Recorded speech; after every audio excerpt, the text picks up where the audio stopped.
Welcome, welcome, welcome, friends. OG Merpe here with you. Welcome to a new year. Welcome to the first stream of 2023. I am going to be your dungeon master tonight. I have seven players. Seven players. I can do counting numbers. I only roll dice and count and add all day. We are in the middle of a combat scenario. We're going to let my players get into recap. They're going to tell you all about it. They're orcs, they're mad, and they have a cannon. So, just a quick disclosure, this is a super casual game. This is everybody's home game. We stream this game because I enjoy streaming and I want to share this with everyone, but nobody tailors their game to the stream or is particularly interested in metering their behavior on anyone else's behalf. So, with that being said, no offense is intended and hopefully none taken. Let's get to it. All right, guys, I'm back. Dodge. I'm live. Who's doing Dodge. recap? I'll do recap. All right, let's hear it. All right. So when we last were on our adventure, we were on top of a fort. Half of it was on fire. Thank you, Atesk. And we were on top of the fort itself with some orcs below us, a squadron of orcs, you could say, below, seemingly trying to keep us in. Off into the distance, we can see different tents and things like that. And of course, we saw the tent with the main commander, and he's like barking orders to a bunch of people who are in front of him. Simone thought, maybe the best way is just to pick a side and let's just, try to push our way through it. So, with the orcs below us, Atesk threw down a euphoric cloud, which I think every single one of them except for one, Except the caster, with the higher wisdom. except the caster, is enthralled for the duration of the cloud, which is 6 rounds, including 4 additional rounds after the cloud goes away. We then put a series of ropes along the left side, meaning on my view, this side of the map. As we got down, went the side of the side of the fort, and then made our way up this side of the rock face, with Will running up there and holding down the rope and helping people get up. And during that time, the caster was also trying to come on, trying to kill us as well. Simone made a hole, created a pit below him, which he fell, which gave us some time to get some people up. However, heroically, Sigbert stayed behind to fight the caster and allow people to get more time to go up the rope. During that time, we also saw that the big bad, the big boss man, was starting to head our way. And that's when the big reveal happened when the 6-pound cannon showed up and started firing at Sigbert, who at this point is, I don't know, what's a nickname we can call him? The cannonball, dodger, or I don't Forrest know. Gump. Forrest Gump. I'm calling Lightfoot or Swiftfoot Lightfoot or something. I'd like to include something about cannonballs, maybe like ball dodger, or I don't know. We'll workshop that later. And when the big bad, which he was, he had a few of his lieutenants around him, was over there, Monzo decided to rush in and kind of like, take the heat, but he got surrounded while the big bad kept going. Too much heat. Too much heat. And that's when Atesk, who is invisible, kind of hiding, knowing that he can get one shot at any point, sees an opportunity and throws a fireball, wounding a lot of these, wounding or bloodying a lot of his bodyguard and wounding the big bad. And while the rest of the party goes and it basically attacks the cannon, and I believe that is where we left off at. Unless anybody else has anything else to say. Oh, and Mr. Tumless is in the cage next to Will. There you go. Unless anybody else has anything to say, or I'm missing anything major. No, the fawn that you found in the cage is the big one that I wanted to include there. So then, without Mhm. further ado, as a reminder for combat, just introduce your character super briefly at the start of your first turn. You know, class, what you're about, quick blurb, and then go ahead and take your turn. Everybody else, figure out what you're gonna do on your turn before we get there. Sigbert looks like he starts us off, and Reed is on deck for combat order here. So Sigbert.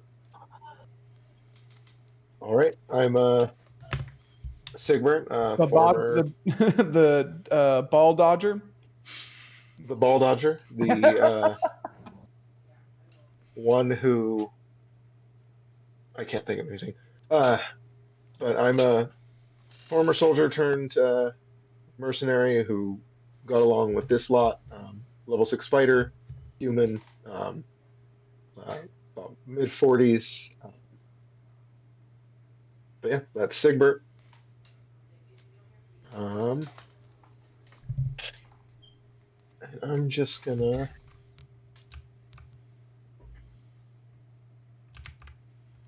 on the bridge. Yeah.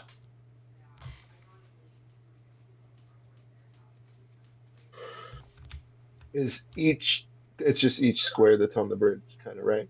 Yeah, they're just 5 feet squares. So, you know. Okay. So like 1, 2, 3, 4. 1, 2, 3, 4, 5, 6. You can go diagonally through those. That's fine. Yeah. So I'm gonna just use both my move to get right up there Okay. on Cool. the Cool. bridge here. Uh, A Tesk being yep. played by Anthony tonight. Woohoo! Sigbert approaches from behind you. HS is gonna look back and be like, "Hey, did you did you uh did you see that fireball?" Pretty nice.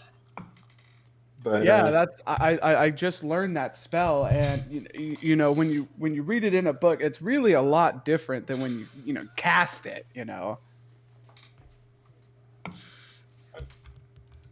I'm pretty sure because like a book. It's just I just putting knowledge from books into practice. Really, I'm very happy, but you see like a very just like blank look on my face. I'm gonna just pat him on the back and say, let's let's get over to this cannon. And Um, yeah, about that, I can't really do a lot more, but I'll try my best. all right, well, the best is the best you can do. You're really I'm still supportive. patting him on the back. He's like, you're really supportive. I think I'll stick with you for right now. I need a little protection. And then I'm gonna point to him. I'm gonna point out these two characters right here. Yeah, I think there's some casters and an archer over there. Alrighty, I'm on it. Just be careful. Obviously.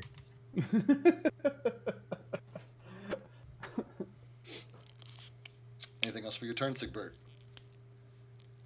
Oh, yeah, that's my turn. Yeah. Reed is up. Kythar is on deck.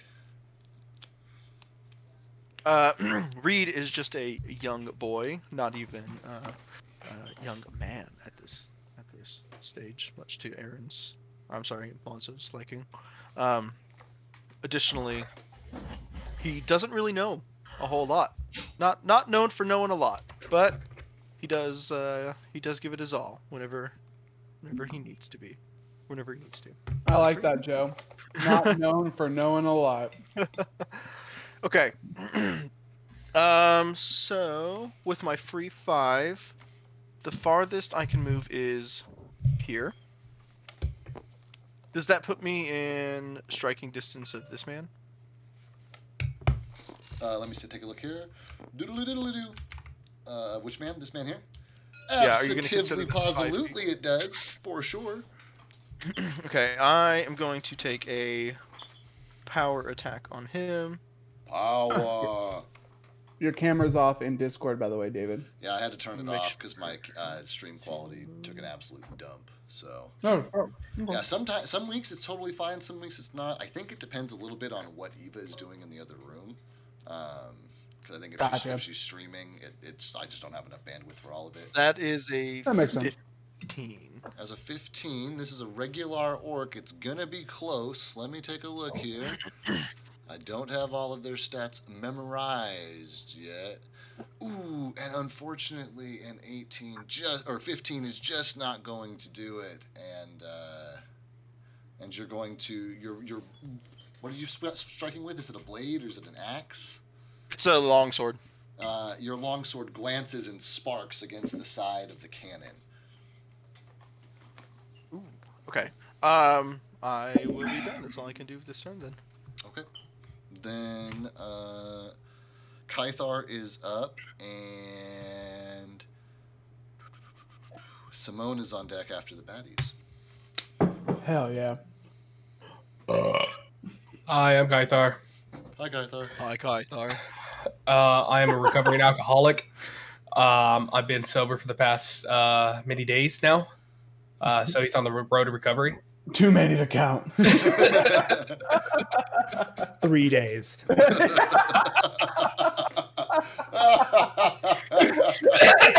talking about real life or we're talking about the game? I think both at this point. He's on the vengeance for his clan that got decimated by orcs back in the day. So he's been a adventurer his entire life, vagabond, just trying to get by, looking for tusks to take off and beer to drink.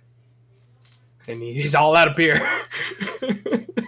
I like that. All right. I want to take swipe at this motherfucker. 05 wounded. Oh, orc 5. Yeah, give them a go. And as a reminder, wounded means they are 25% or more, or 25% or less damaged. Bloodied is half or more. Or no, excuse me, bloodied. No, it's bloodied is half or more. It's wounded. Shit, I forgot my own system. Full health, Full health, wounded, wounded, bloodied, and then almost Death's door. Death's door. Death's that was door. It. Those were the systems. Those were the systems. Yeah. And big ouchie. That's for us. Yeah, that's ouch time. That's when the DM rules max damage. I'm going to do 2 strikes on this guy. Give him a go. First one is a 27. That's for sure gonna hit. Also, Becky says that Kythar's journey is inspirational. Thank you. Thanks, Mac. Second one is 14. 14 does not hit, so go ahead and roll one of your damages. All right. 5. Let me find him on my little sheet here. That's D4. 10. 10, you say. Yes, sir. That will bring him down to bloodied.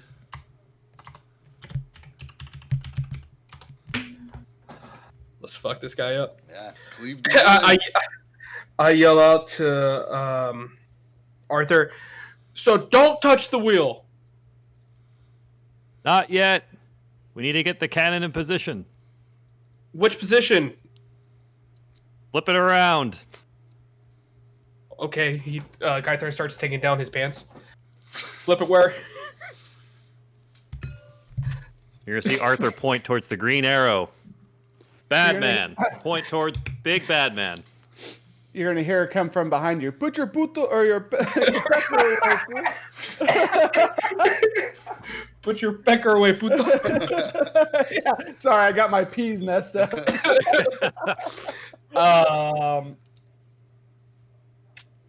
I'm gonna end my turn from there.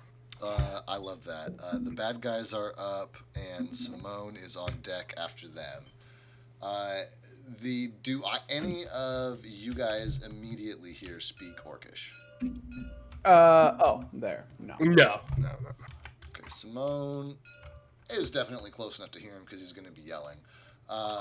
So this orc is just yelling at the orcs in front of him, and Simone knows him to be like telling them to basically completely disregard the adventurers. Like, keep loading the cannon. I'm gonna take care of these, these ones. And so they are going to continue to work and load the cannon. And at this point, both Reed and Kythar get attacks of opportunity on the bloodied orc while he loads Hell this yeah. thing. Yes. Cool. Take him. Drop him, boys. 23. That hits. Yeah. I'm your cheerleader. Somebody's You're got to doing a great be. job. That is a 29. Both gonna hit. Roll your damage, gentlemen. Can they both hit at the same time? Yeah, if You know, like in if Dragon they kill Ball him, they're Z? gonna have to orchestrate it together. So, 14. 14. Did Aaron roll for you, Joe? Apparently. What'd you get, Joe? I got a 5. That's still you enough, hear me? guys. How is this guy dying? You got to work on it together. You go high, I go low. Yeah, absolutely. So coming out Um, opposite directions. Joe yeah. cuts his head off. I cut his knees out from the knees. What do you think? Waste. From the waist? Okay. Yep. Joe cuts off his head. I cut him straight through through the waist. And this orc falls apart in 3 pieces and is not able to get his cannon loaded. So this other orc is like working on it continuously. You see Arthur like really happy. He's just like, well done. I look down. You good, bro? Okay. Keep going. Gotta get the cannon spun around. And the orc turns and hollers something over his shoulder out of the earshot of Simone. And you guys see another orc.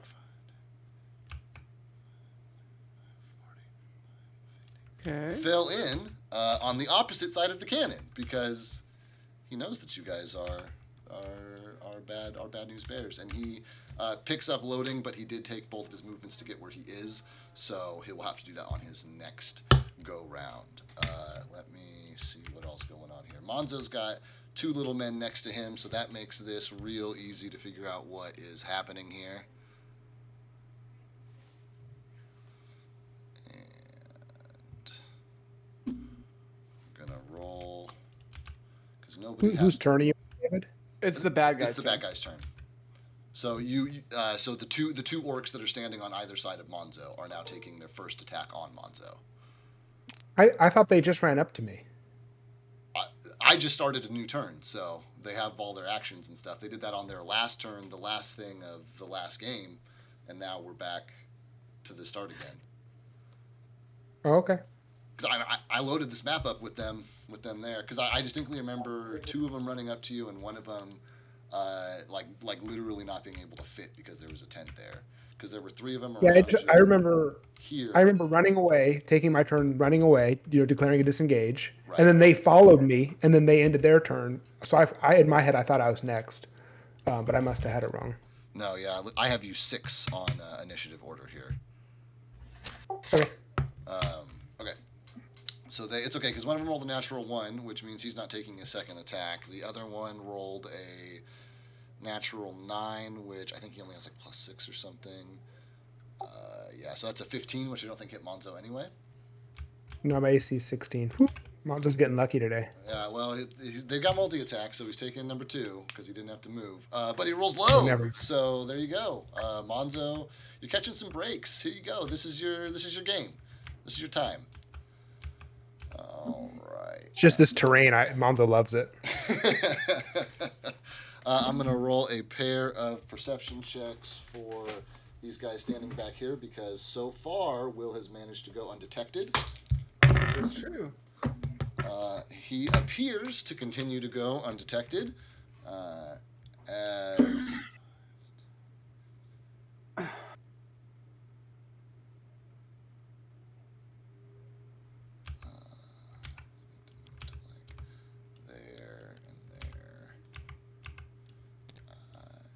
be able to see a Tesk who just fired that big fireball. Actually, they can see a Tesk from where they're at. Who just fired that big fireball. So let's see some retribution. First thing that's gonna happen is just a regular old arrow shot from a regular old orc. Ooh, yeah. Which is going to absolutely hit our poor little caster friend here. That is true. Yeah, it's okay. It's only a He has an D6. AC of 10. I mean, Yeah, I know. That is 8 big piercing damage. yeah, okay.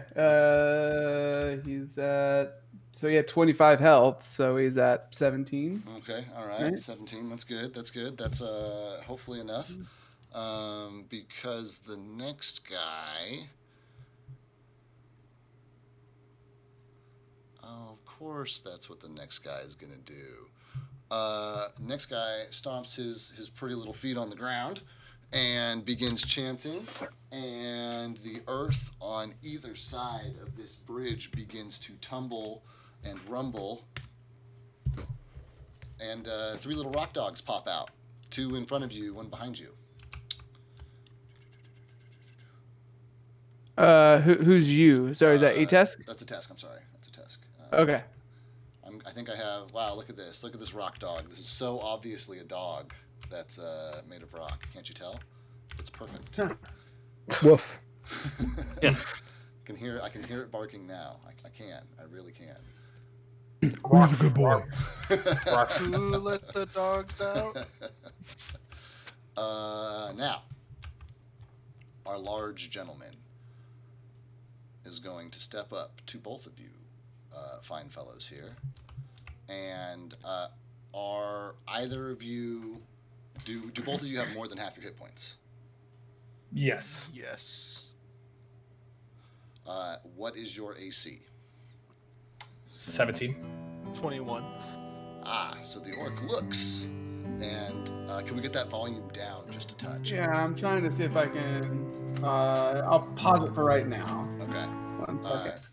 I'll I figure like that it. out. I think it's Last of Us soundtrack, as a matter of fact. It is. I don't know. I just put it on D&D background music. It definitely might be. Let me see here. So they step up. So visually, then, Reed in all of his plate armor would look much harder to hit than Kythar in his leather. So he turns to Kythar, who is standing closest to the cannon anyway, and strikes. And as he does, you see this huge war axe begin to like glow and shimmer and almost like phase and moves impossibly quickly. And he rolls a natural 1 and a natural 6, so you will have to wait to discover what that means as this thing cleaves wide and Reed comes in and like parries a blow on one side, and gives the orc a shove, and he sets off on his back foot and completely fucking loses his footing and has to take the rest of his 6 seconds to regain his composure. I believe that's it for all of my bad guys, unless I missed somebody. Kythar, I don't think we should get hit by that next time. Arthur! New target! I'll line them up. And then that is it for us. So it is Simone and Wilb with Monzo on deck. Okay. It is time. It's time. So I believe he is within. This guy right here is within 40 feet of Wilb. 5, 10, 15, 20, 25, 30, 35. Yep. So I'm going to make a pounce attack Go for it. onto him. So whoop. And I'm going to take my 4 attacks. Okay. It's not one of those that, like, if it hits, you do a thing, and if it doesn't, you don't. It's just like No, it just allows me to, as a full round action, move and do all my attacks. I see. It just rolls it all, Yeah. lumps it all together. Perfect. Exactly, because otherwise I'd have to choose between half and half. But since I chose pounce, I get to do that. I like it. All right. Like it. So I'm going to do 2 at a time. And you're attacking the caster? Attacking the caster. You got it. Ooh, low. Okay, so The lowest one is 16. That's gonna hit. You're gonna. Okay. Will's probably gonna hit this guy across the board, but I think Okay. I think it's a 3 or lower won't hit. So. Okay, so it looks like they all hit, Yeah. and not within crit. Okay. So what this means is that he's gonna do this. So he's gonna do. So was it 1, 2, 3, 4? Okay, so he's taking 13, 3, 6, 9, 12. So it's going to be 22 right now, and then I And then have he's to got his roll. elementals. Yeah, so here's Yeah. here's the electricity damage. So I'm at 22. Oh, That is an additional 17, and then here's the fire damage. 12. Okay, so it's 22 plus 17 plus 9, 48 damage. 48 damage is enough to one-shot the caster. So with this, I'd like Will to smack him once this way, smack him another time, and with the fear in his eyes as he is slowly enveloped by Will's mouth, and Will rips his head and spine from his body. Hopefully, when this happens, there's like magical, like little magical auras, as is like, you know, the magic from his body is like ripped from him, essentially. Okay, cool. Yeah. Remind me how much damage was the last attack? The elemental damages combined? So 17 and 9, so 23 or so. yeah, I think so. That sounds right. That's Yeah. fine. 26. Cool. Yeah. Okay. So and that's so now I need Simone's turn. So there's 2 orcs right here, right? Yeah. This guy's bloodied. Okay. Simone is going to cast on himself, but then transfer to Will. Yeah. Second here. I just want to make sure I got this correct. You good, bruh. Make sure you got it. I don't want to look up the rules, so I appreciate you doing it for me. Yeah. He's going to cast. Actually, he's actually going to keep it on himself, and Simone's going to cast Shield on himself. Cool. And then he's going. No, Go ahead. Sorry. No, I just want to let you know I turned down the volume of Greenbot in Discord, so you can turn it back on whenever you want, and it should be. I should be okay on my end. So I wanted to. Oh, okay. Yeah, I was just trying to see if I can, do it for the whole server, and it looks like I can, but I have to like vote, or I don't know. Anyway, I'll figure it out. Yeah. And then Simone's going to continue to hunker behind the big rock over here. Yep. That's right. I like it. And that will be Simone's turn. Just so you know, his AC is now 19. Cool. Yeah, and I only ask for AC as a visual marker, like what you look like from the bad guy's perception. Just like strength is a visual marker, I figure your AC is a visual marker as well. How swift of foot you are, how well armored you are, I guess in this one, because it's a shield, what the bad guy see is like 2 parts of his shield like come together right in front of him and then shimmer away, essentially. Cool. If that makes sense. I like that. That's a good description. And yeah, that'll be my turn. That brings us to our boy Monzo with a Tesk on deck. I'm going to drink another health potion. Go for it. Good call. Which I think leaves me with 2, which is a 1d8 plus my intelligence. That is correct.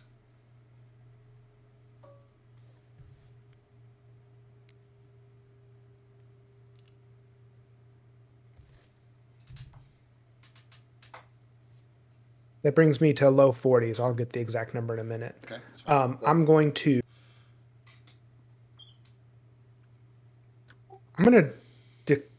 do a disengage. Cool. Yeah. So looking around, is there anywhere that wouldn't be rough terrain, or is everything around me rough? You're basically in it- backed into a corner right now because there's a tent next to you, 2 orcs in front of you, and the only obvious opening, and your back is up against about a 10, 12 foot rock face. So you can like scrabble up the wall behind you. You can try and go like over or between these orcs in front of you, or you can try and get between like the tent and the rock wall that you're up against. But your like visual range is pretty limited right now. I'm gonna squat down real low, and I'm gonna jump up the wall. And you're gonna jump. You're just gonna vertical jump, vertical leap. Yeah, well, like an acrobatics, like a jump scramble. Yeah. No, I got it. I don't even think because your dex is like ridiculous, right? My ability score is 15 with a +2. With a +2. Yeah, I mean, for giggles, give me an acrobatics check, and throughout that process, to just we'll determine how much movement you use in that in the process. There, it may be an effortless jump as per your class. Is that a good volume for everyone, by the way? Yeah, I literally can't even hear it, so I'll need It's to turn it fine. back up, Okay. Yeah, it's good. which I can do. Yeah, I had it turned way down, so now I can hear it. It sounds good. So it's an 18 with modifiers. I mean, my acrobatics when jumping is a +25. So Yeah, I'm gonna declare it as just your regular 5 foot square for that jump. Totally effortless. You use your disengage. Just takes 5 feet of movement for you to move up and over this ledge. Dexterous monks. Okay, so dexterous. I jump up. There's just a ton of, for anybody nearby, they just feel like a wave of heat hit them because it was took so much effort.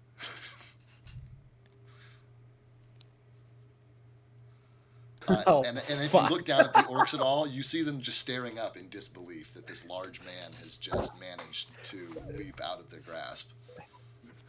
Did he just like force jump like from the Phantom Menace? Like straight up, yeah. That's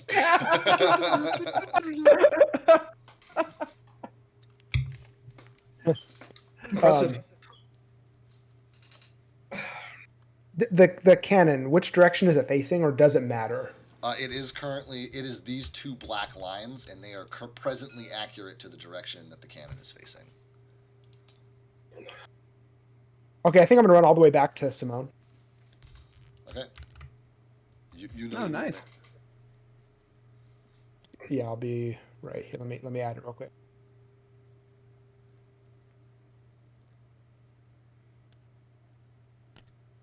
As you kind of come around, like run across the thing, like it's pretty obvious because you're a big guy, so the whole bridge is like doosh, doosh, doosh, doosh, right? Both ends are shaking. I'm like the whole time you're running, I'm staring at like the supports that are keeping it attached to the to the rock. Arthur face. does a double take. Yeah, I thought Monzo was light of foot. Well, he's fast. Yeah, he's fast. It's like when you see the videos of the linebackers running, and like the regular runners can't keep up, but for like 20 seconds, really quick.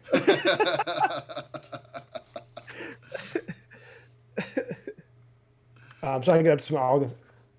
It's pretty bad out there, and you're gonna see like cuts all over me after me sprinting around and getting caught, and then running and doing almost nothing but just sprint around. I'm gonna be like, yeah, fool, and how much stress you're putting on the bridges too. Shit. Oh, it's ADA compliant. This is up to code. And my eyes are gonna go blue as I kind of look through Will's eyes as he's standing over the magical corpse of, the thing. I'm all, well, I took out one of the puto casters in the back. Well, Will ripped his head off. All right, I'm gonna catch my breath here, and then I'm gonna go back out. I just need to catch my breath for a second. Hey, you do you? You need some water or something? Yeah, do you have some water? No, I'm just asking if you need some. Oh, okay. Well, thanks. And then I'm on my turn. By the way, since the magic guy's done, does that mean the rock dogs are also dead? Yeah, crumbled to dust and dirt when he died. Cool. Sorry, I know you had the figurines already too. It's all good. It's all good.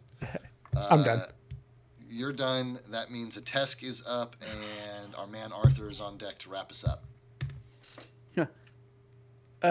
Ates is gonna kind of look at Sigbert, and he's gonna be like, I think I'm gonna move forward a little bit and hide behind that rock. I'm not really the best when it comes to, as you can see, and he's gonna point at the arrow that was clearly embedded in his shoulder, and then he's gonna like break the arrows, like the tail end of the arrow off, Yeah. as the rest of it is embedded into his like shoulder. Oh, and he's telling Sigbert this. All right, just try to stay low because that cannon. So A test is going to go free 5. 10, 5, 10, 15, 20, 25, 30, 35, since that's the free 5. And from right here, he's going to take a perception check at this part of the camp to see if there's any more, like, orcs running around or Yep. what. Yep, give it a roll. I'll give him a roll.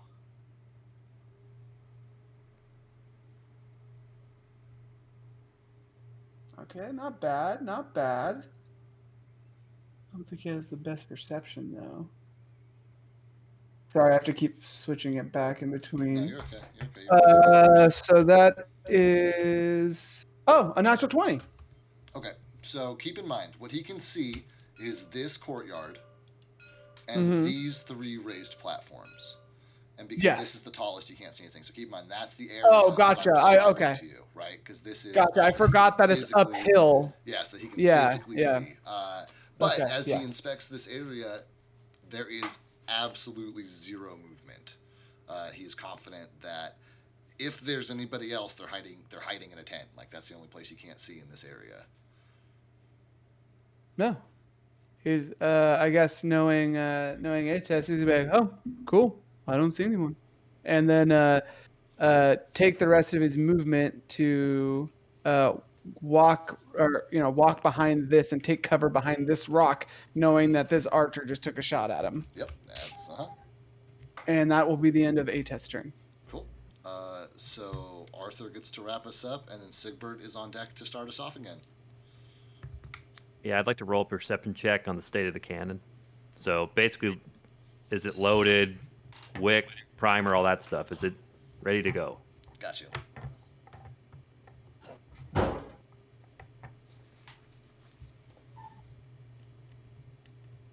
I like the music. Oh yeah, More That immersed. is a whopping 15. Oh, did you deafen it just for me, Anthony? Because I don't think I can hear it at all, even though I've turned it down.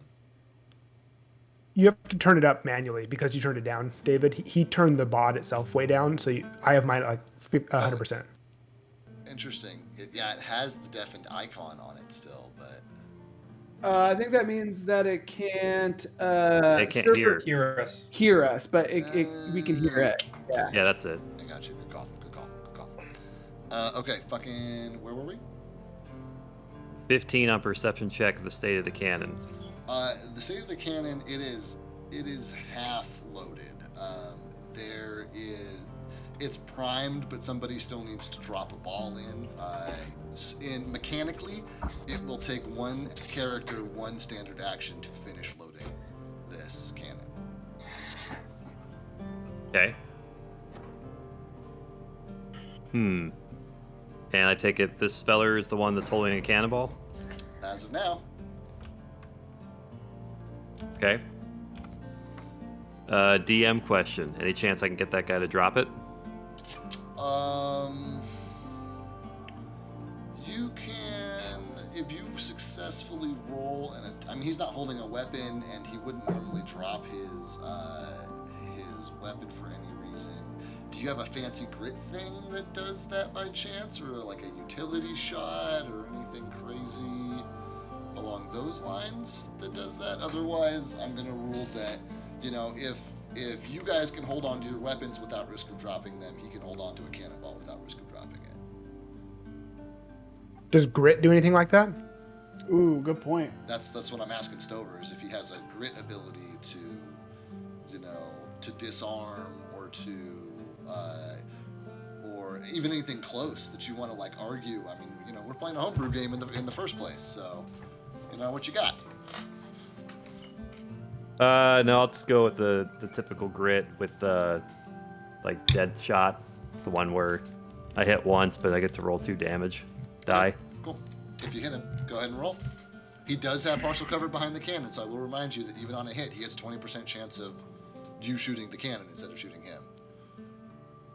Okay. Sounds good. Okay. What's your As for final? what that is, we're looking at a whopping, so whatever, 9 plus 11, 20. That'll beat him even if it wasn't against his touch. So we're gonna roll his cover die. A 1 or a 2 saves him.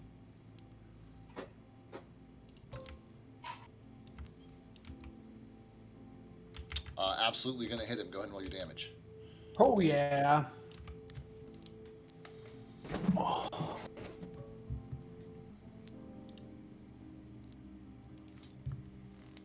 Okay, so we got 15 altogether. That's 15 altogether. That is enough to bring this bad boy down to death's door. Not quite. No, but you do slam into him and slow him down pretty significantly. He was moving with some swiftness, and now he's struggling to stand. Nonetheless, swing this cannonball around. Okay, Arthur, seeing that did significant damage, is gonna just get his cleaning or ramming rod out and just get back to it. Reload and turn. Cool, love it. Which brings us back to the top with Sigbert and Reed's on deck. Alrighty. I'm gonna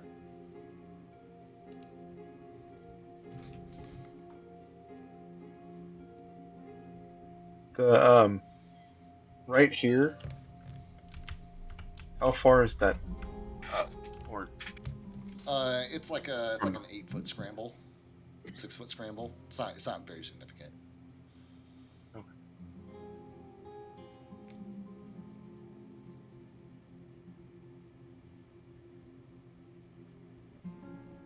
I'm gonna move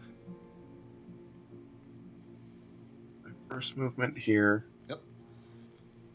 And then so I have 30 feet of movement. So from here, So if you were to move again, it'd be 5, 10, 15. If you want to just climb it, you can take double movement, but it's a small enough gap that you could try an acrobatics check to just hop up there on a standard 5-foot as like one of your actions in a turn, and only use 5 feet of movement. 10, 15, so 20, 25, 30. So you could get, here or here, depending on whether or not you decide to go for that jump. Assuming you haven't used your 5-foot step yet. I haven't used my 5. Yeah. If I was just to do it without the acrobatics check, it would put It me. just counts one of those tiles as 10 feet. So it'd be 5, 10, 15, 20, 25, 30, and then your 5-foot step. Okay, then that's what I'll do. I'll move right there, and then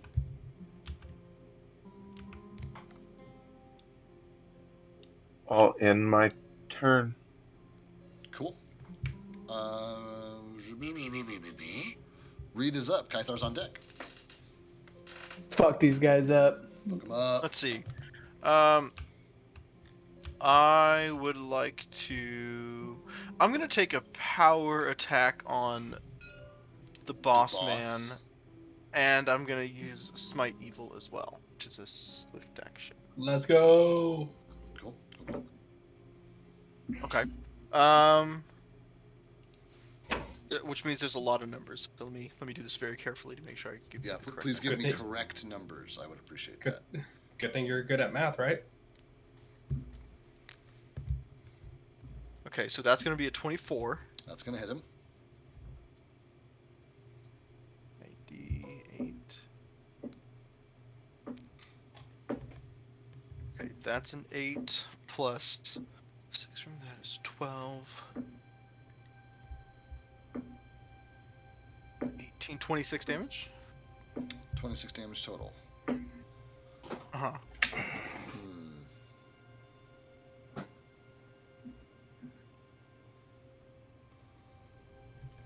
that will just bring him under half into bloodied. Just. And another one. And another one. Cool, give it a go.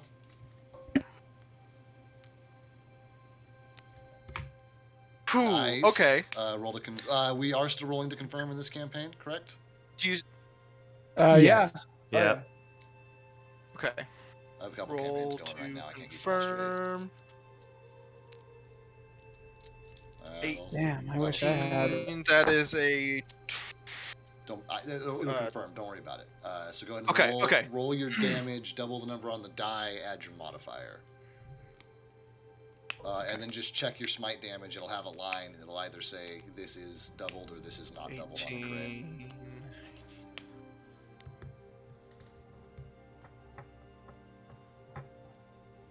Oh, double that one. So that's 14, 10, 20. That's going to be 33 damage.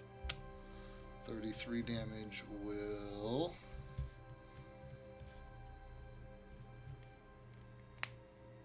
just move him into the death's door. All right, Kaithar, you're up. Kaithar is going to do double strike. Let's go. Here we go. Let's go. I'll be Fine. done. Yeah. 18? Hold on. Give me just 1 second here.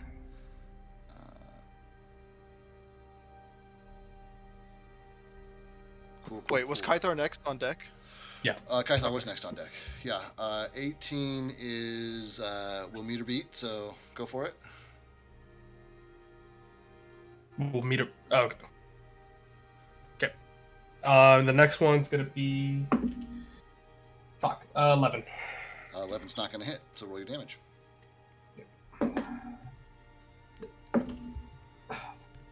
11. 11 damage. He is still at death's door, but more so now than ever, as he's got. I can't even count that. What is that? 3 new wounds, 2 from Reed and 1 from Kaithar in 6 seconds. So you guys. Well, from Arthur. You guys are just cleaving this. Oh no! Arthur hit the orc loading the cannon. Yeah. So you guys are just cleaving into this guy left and right, and he is just fucking barely standing here. But he is in fact standing. But for how long? Huh. Yeah, he's standing for now.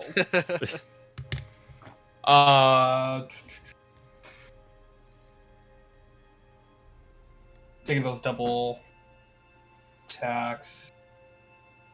I can't grapple with them, huh? Not because you've used your attacks now. Alright, then my turn. Okay. Then we are gonna have 5, 10. I guess I actually can't do that just yet. I'd have to do that. Which I could still do. That could be okay. So you guys are going to watch as the boss uses as a bonus action his innate orcish ability imbibed with whatever power he seems to wield here, and he recenters, refocuses himself, stands up more straight, is still at death's door.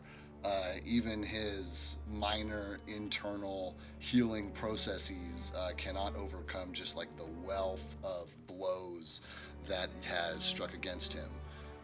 But because he does not need to move, he is going to strike out. Now he does not care about AC, because now he wants to strike out at the one who struck him most and hurt him most.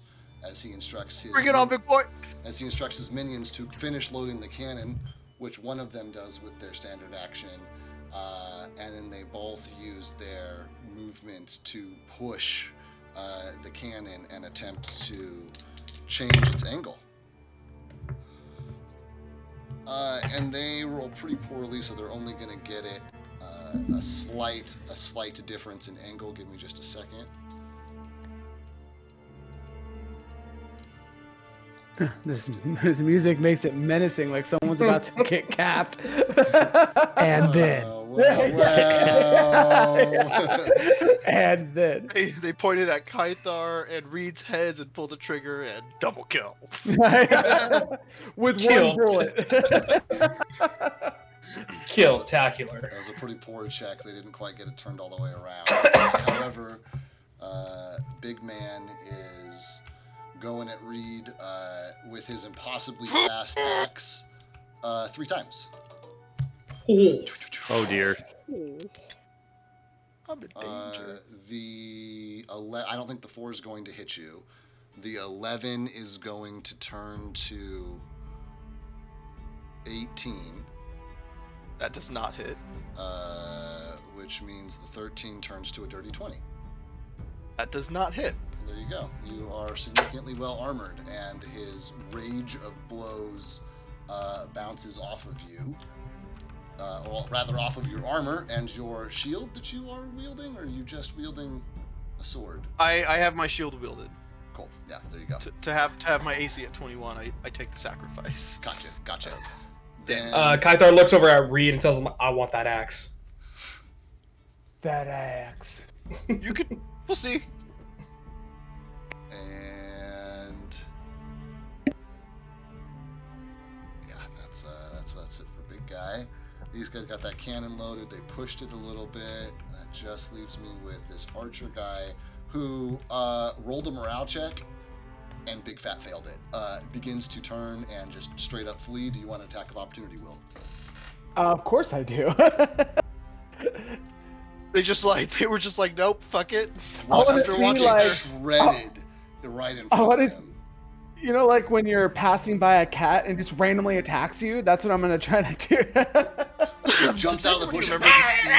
and it's just that is a 13. No, 14. When you account for them losing their dex bonus because of the fact they're fleeing, you still get to get a strike in on that guy. So go ahead and roll your damage. Just one attack, but Alright, it'll get all so your here's elemental the stuff first in there, too. one. So that's 6 damage plus 4, so that's 10 plus 14 damage. 14 dim to the archer man. Arch. Dim dam. And he's wounded. Oh my dear brother, you wound me. You wounded me. Does everybody remember the scene in Ratatouille where they're like thinly slicing all the veggies? You mean making ratatouille? Right. That's what I imagine Wilb's enemies like after he's done with it. With no heads. Thinly sliced and just like placed together until they just fall apart. He runs out of eyesight, out of where you guys can see at least. Back, he runs just back over this bridge, drops down, collapses this tent, and then just like scampers, around the corner. Skip. Got that guy. Those guys have gone. That just leaves our boys who were previously Monzo's friends. There is some shit on fire over here, so they're gonna go the other way. 5, 10, 15, 20, 25, 30, 5, 10, 15, 20. Ew, no. 5, 30. That's Hey, fine. buddy. 5, 10, 15, 20. Damn, you're one ugly puto. And you smell like shit too. 15, 20. Oh no, that's me.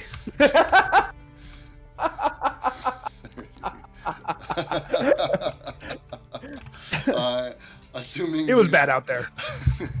Assuming you say that to them in Orcish, I do. I do. They are going to snarl and, in response, say it is a coward who hides and shoots at things.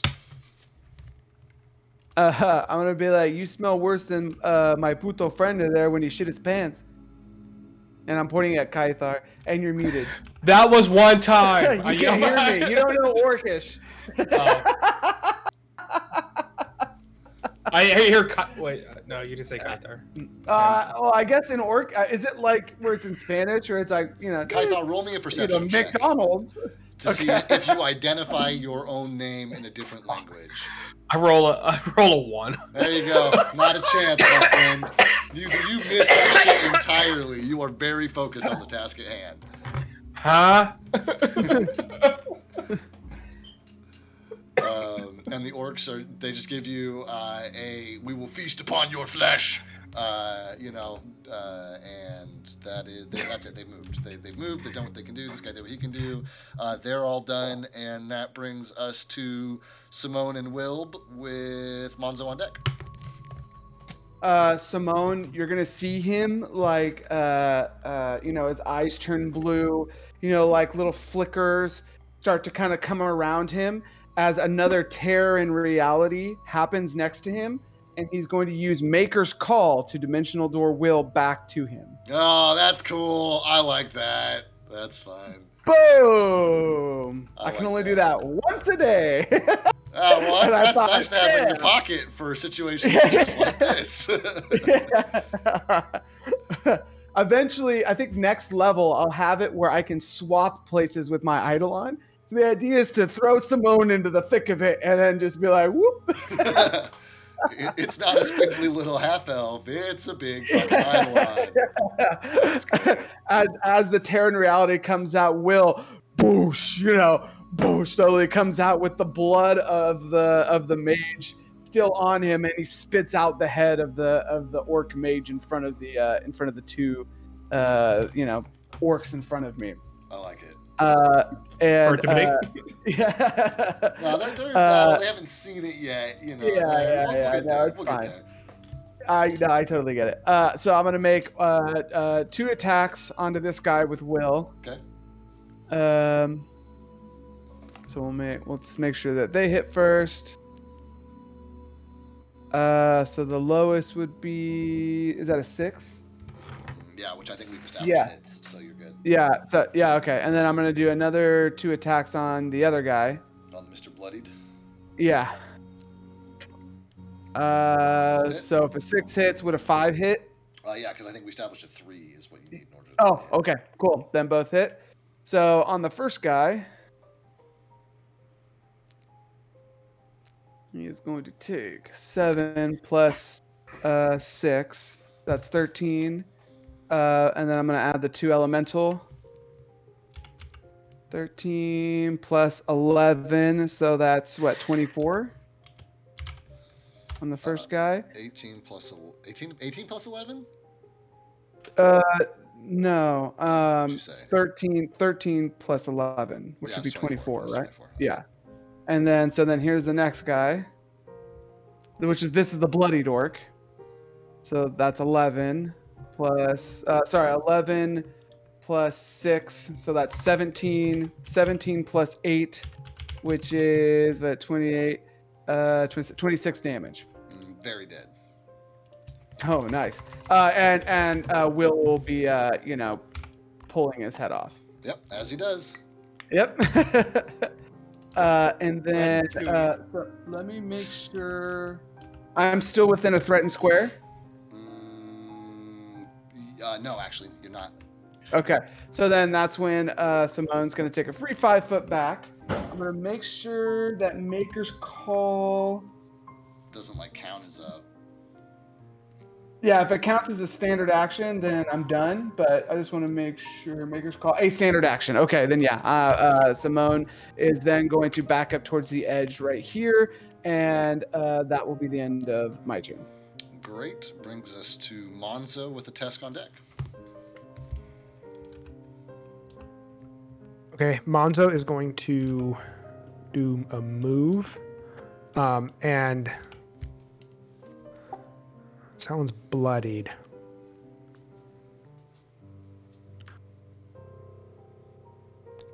Is Mr. Bossman there? Oh, go ahead, Anthony. Or Sorry. Simone. No, I'm talking. I thought I was muted. Sorry. Oh, no worries. I am going to. I think I'll do a regular attack action. I'll do 2 attacks. Okay. Or actually, scratch that. I'll do flurry of blows, which gives me 3. Cool. Good to go.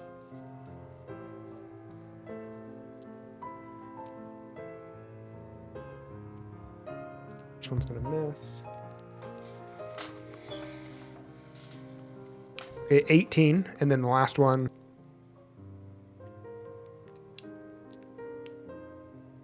Also low, so 18. 18 will hit.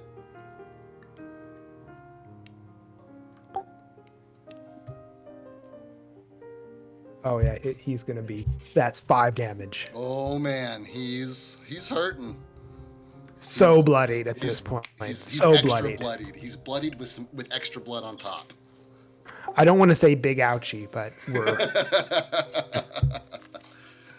At least medium sized. I'm done after that.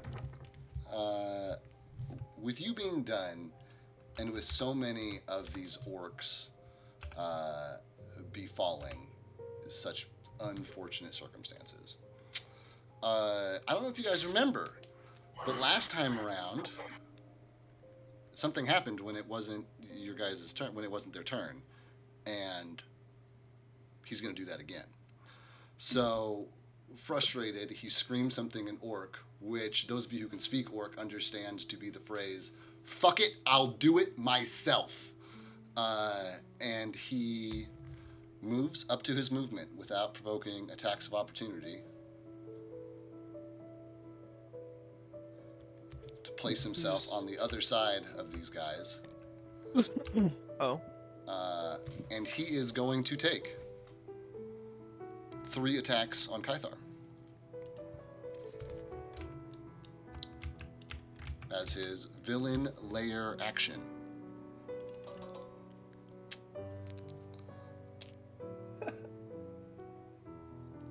Uh, 11 turns to 18. I don't think a 6 hits. 18 hits. 20 rolls to confirm. Does not confirm. Ooh. 2 standard hits. Comes out to... There is a gods in this world. Right. Comes out to... Give me just a second.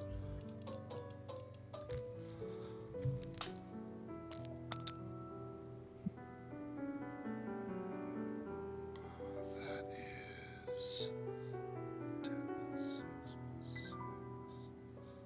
That is 22 dim dam from the big man. But that's it. That's all that he's able to do with his legendary action. And he tries to position himself between the 3 of you and the cannon. Then that's it for him. Let's pick up where we left off. Monzo had just finished his turn, which brings us to Atesk, and Arthur's on deck. And I'm just gonna say quick in game, Arthur, you know what to do. Aim for the head. Oh yeah. So knowing Atesk, Yep. he's going to peer over at the body of the mage that that Wilb killed. Yeah. And Doesn't have a it's great still angle. Can't see it super well from down here. okay. If he scampered on top of this rock, maybe he could see it. I don't think that's a good idea. Okay, so I guess Atesk would. I'm gonna say he would think that from a combat perspective, he's not going to be able to help his party out a lot.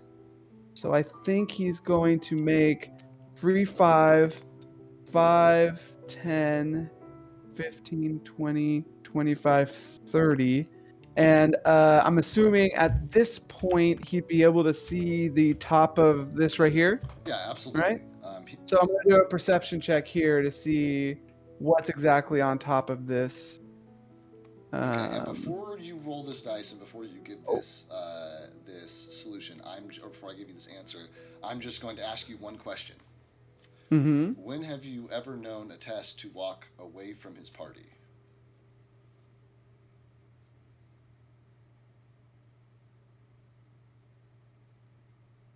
Am I metagaming here, or am I? You're playing him, and your party knows your party member best.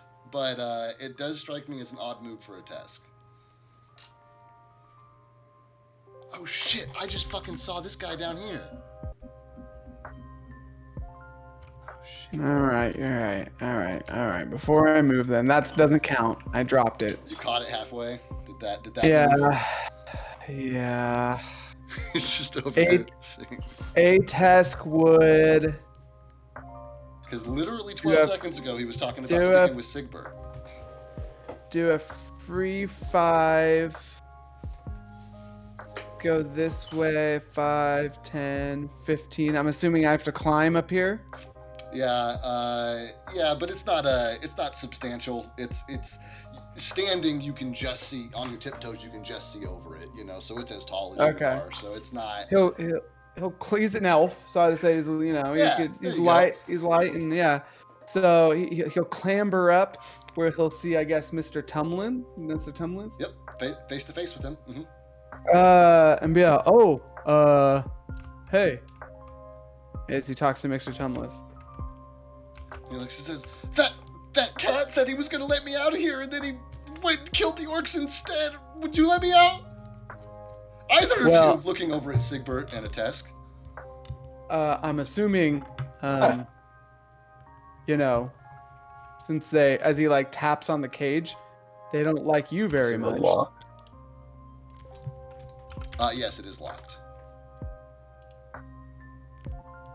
Oh. Is it like a? It's like a crudely built wooden cage, but it does have a regular like chain and lock, keeping it shut.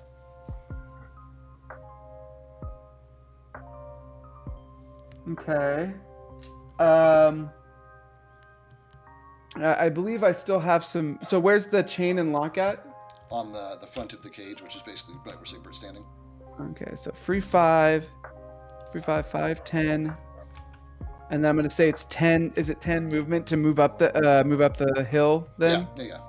Okay, so I still have 10 feet of movement. So 5, 10. I'm gonna put myself in front of this. So that's my movement. Got it. And then I'm going to cast Ray of Frost on the chain, hopefully making it brittle enough. Yeah, I will rule that it is brittle, but still needs to be broken. Yes. Absolutely, though. Yeah. So let me do the cold damage, I guess, still to it, just for because That's true because items have hit points. Let me do a quick search. 1. It is at least 1 colder than it was before.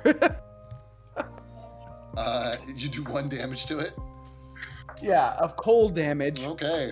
Well, you got it. 1 cold damage. And A-Test is going to be like, there you go, Sigbert. Take care of it from there. No problem. Right. Thank God. And that will be A-Test's turn. Great. Arthur gets to wrap us up then. Bring us home, bud. This man is now much closer to you than he was a moment ago. Yeah, knowing that Arthur's going to take us 5, free 5 next to this rock here, doing 2 things. 1, if the cannon swings around, he wants to be a little further away. So he's actually going to do this. And then he's going to take a shot for the head on the boss. Take a shot. Using grit. How many of those points you got left? I've only got 2. Okay. Unless he kills someone. That's true. But as soon as he loses his grit, 17. he gets a bunch of bonuses. 17 to hit.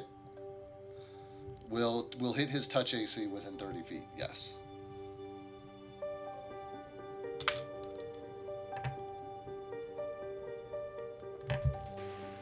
Hey, rolling. Okay, that's a whopping 10 damage. Oh man, 10 damage brings this guy down comically low. But he is still in fact standing. Oh. He stubs his foot and dies. He lands on his own axe. He That overswings. That would be great. If he rolls a 1 on a fucking attack roll, I'm telling you. And fails a reflex save, maybe. Reflex save. Come on, DM. Anything else, Arthur? No, he's kind of mad, and then he's getting ready for whatever that cannon's going to do next. That's all. Cool. Brings us back to the tippity top with Sigbert and Reed's on deck. All right, I'm gonna try to, I guess, do an attack to break the lock Yeah, give it a go. or the It's chain. got an AC. You can swing wide and miss it, but you'll still hit the cage. So you'll do damage to something no matter what. Just go ahead and roll your attack.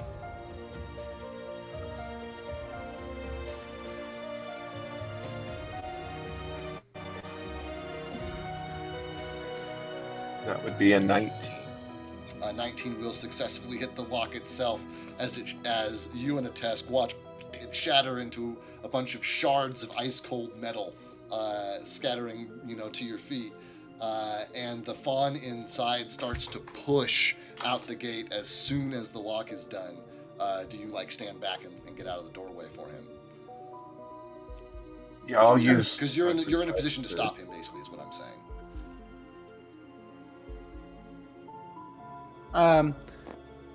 A test is going to be like, being an intelligent guy. He's going to be like, you seem like you know Elm. I do. I told the cat that I'd let him know you were here. I have to get to him. I told the cat.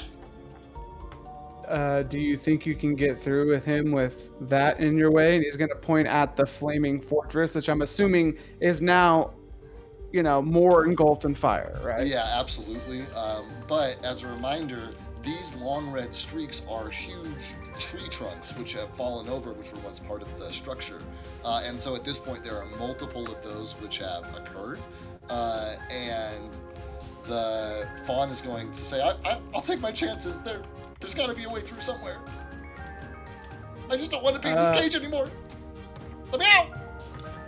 And he pushes on the door. And just be like, before you go, is there anything you can tell us about, he's going to kind of snap his fingers, the orcs? Anything in here that we should know?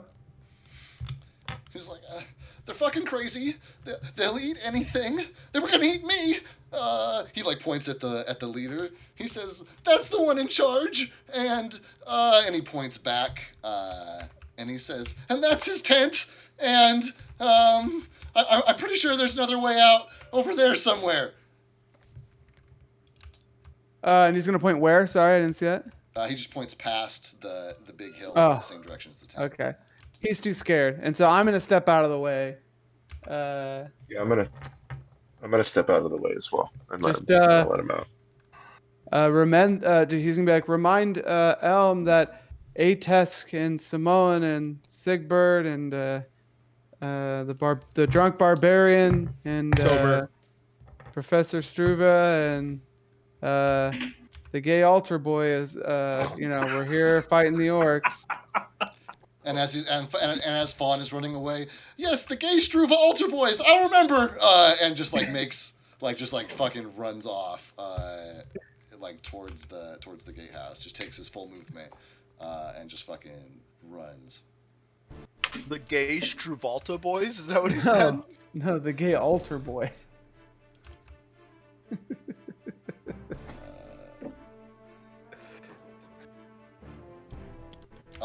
The fawn gets down to the bottom, or gets up to the top, rather, or I guess he gets here to where he can see stuff, and he shrieks, and says, guys, and you guys can hear his voice receding as he runs back towards all of you, and he's now here in the middle. That was a Tesk's turn that we're still on? No, that was Sigbert's turn because he broke the lock. Sigbert. So you saw the fawn run away, disappear out of sight around this corner, start screaming, and now he's reappeared running back towards you. Us up top don't hear this at all, right? Oh, you guys absolutely hear this. Oh, we do? Yeah. Okay. I'm gonna turn to a Tesk and go, what, did you hear that? Yeah, that little goat thing doesn't really want to go through the gate, right? I mean, I told him it was on fire. I guess maybe. I mean, to be fair, he's a forest dude, so maybe fire, stuff on fire scares him. I mean, you would imagine with those type of legs, he could probably get some speed and get through it. I mean, I've read a few books on these before, and those hoofs can really dig into the ground. In fact, I might have something here we can kind of, as he kind of like searches around in a satchel to try to find a book. I'm gonna sit there and just look like interested, and like, These two dorks over here. And so then HS is gonna pull out his book and start thumbing through it, and then like almost forgetting what he's looking for, is like, "Wow, I didn't know that. These type of rocks were created such, small parts or in such the low of the earth. It's actually rather interesting here." ooh. Anything else? I'm you'd gonna like go to wait. do? Super. I'm gonna ask the task. You gonna be all right if I start heading back to see if I can give a hand to the guys up there by the cannon? He's gonna kind of look around. I guess I can't do a perception check, but I don't see anyone. No, you So, didn't last time you looked. Yeah. So I'm gonna be like, well, I didn't really see anyone behind me, so I guess for now I guess I'll be okay. I can just kind of follow you. All right, sounds good. So I'm gonna to hop down here. That's nothing. How far That's is it? that's the designed walkway. So, it's just like Oh, a little okay. hop over a low wall kind of thing. Because Oh, this music has swords clashing in the background. That's cool. Yeah, this is combat music. Just for gonna sure. move. Yeah. To there, and then I'll end my turn. I thought this would be more appropriate This for is what good. we're I like doing. This is Yeah. much closer. Yeah. Yeah. And if that is it for Sigbert, I thought I heard him say. Yeah, that's the end of my turn. That brings us to Reed and Kythar's on deck. So let's see what's going to happen here, gentlemen. Kill him! Is he close enough for striking distance, or do I need You'll to need move to take a closer? 5. Because he steps towards the cannon to kind Fair. of get between That the good? three of you and the cannon. Yeah, that's close enough. I'll take my free 5 to move there. I will take a. I'll do 2 power attacks on Mr. Man. Cool. Okay, so. First one is a. First one is a 17. The second one is a 29. Second one hits. Roll your damage.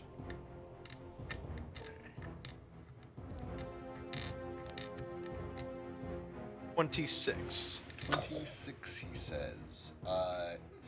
With that, Giving a will run for his money. the beast is felled. Oh, hey-oh! Does he just die, or do I get to pick? You up get to dice? decide, man. That's up to you. I'm leaving it blank on Okay. purpose. So because he was my smite evil target, I'm gonna duck under his shield and then come up and stab him sort of in the gut, and you just every orifice of his body is just shining for a second and then starts glowing and then burns to red, and he turns into just this hollow husk and shrivels and falls to the ground. I love it. When she keeps sucking after you nut.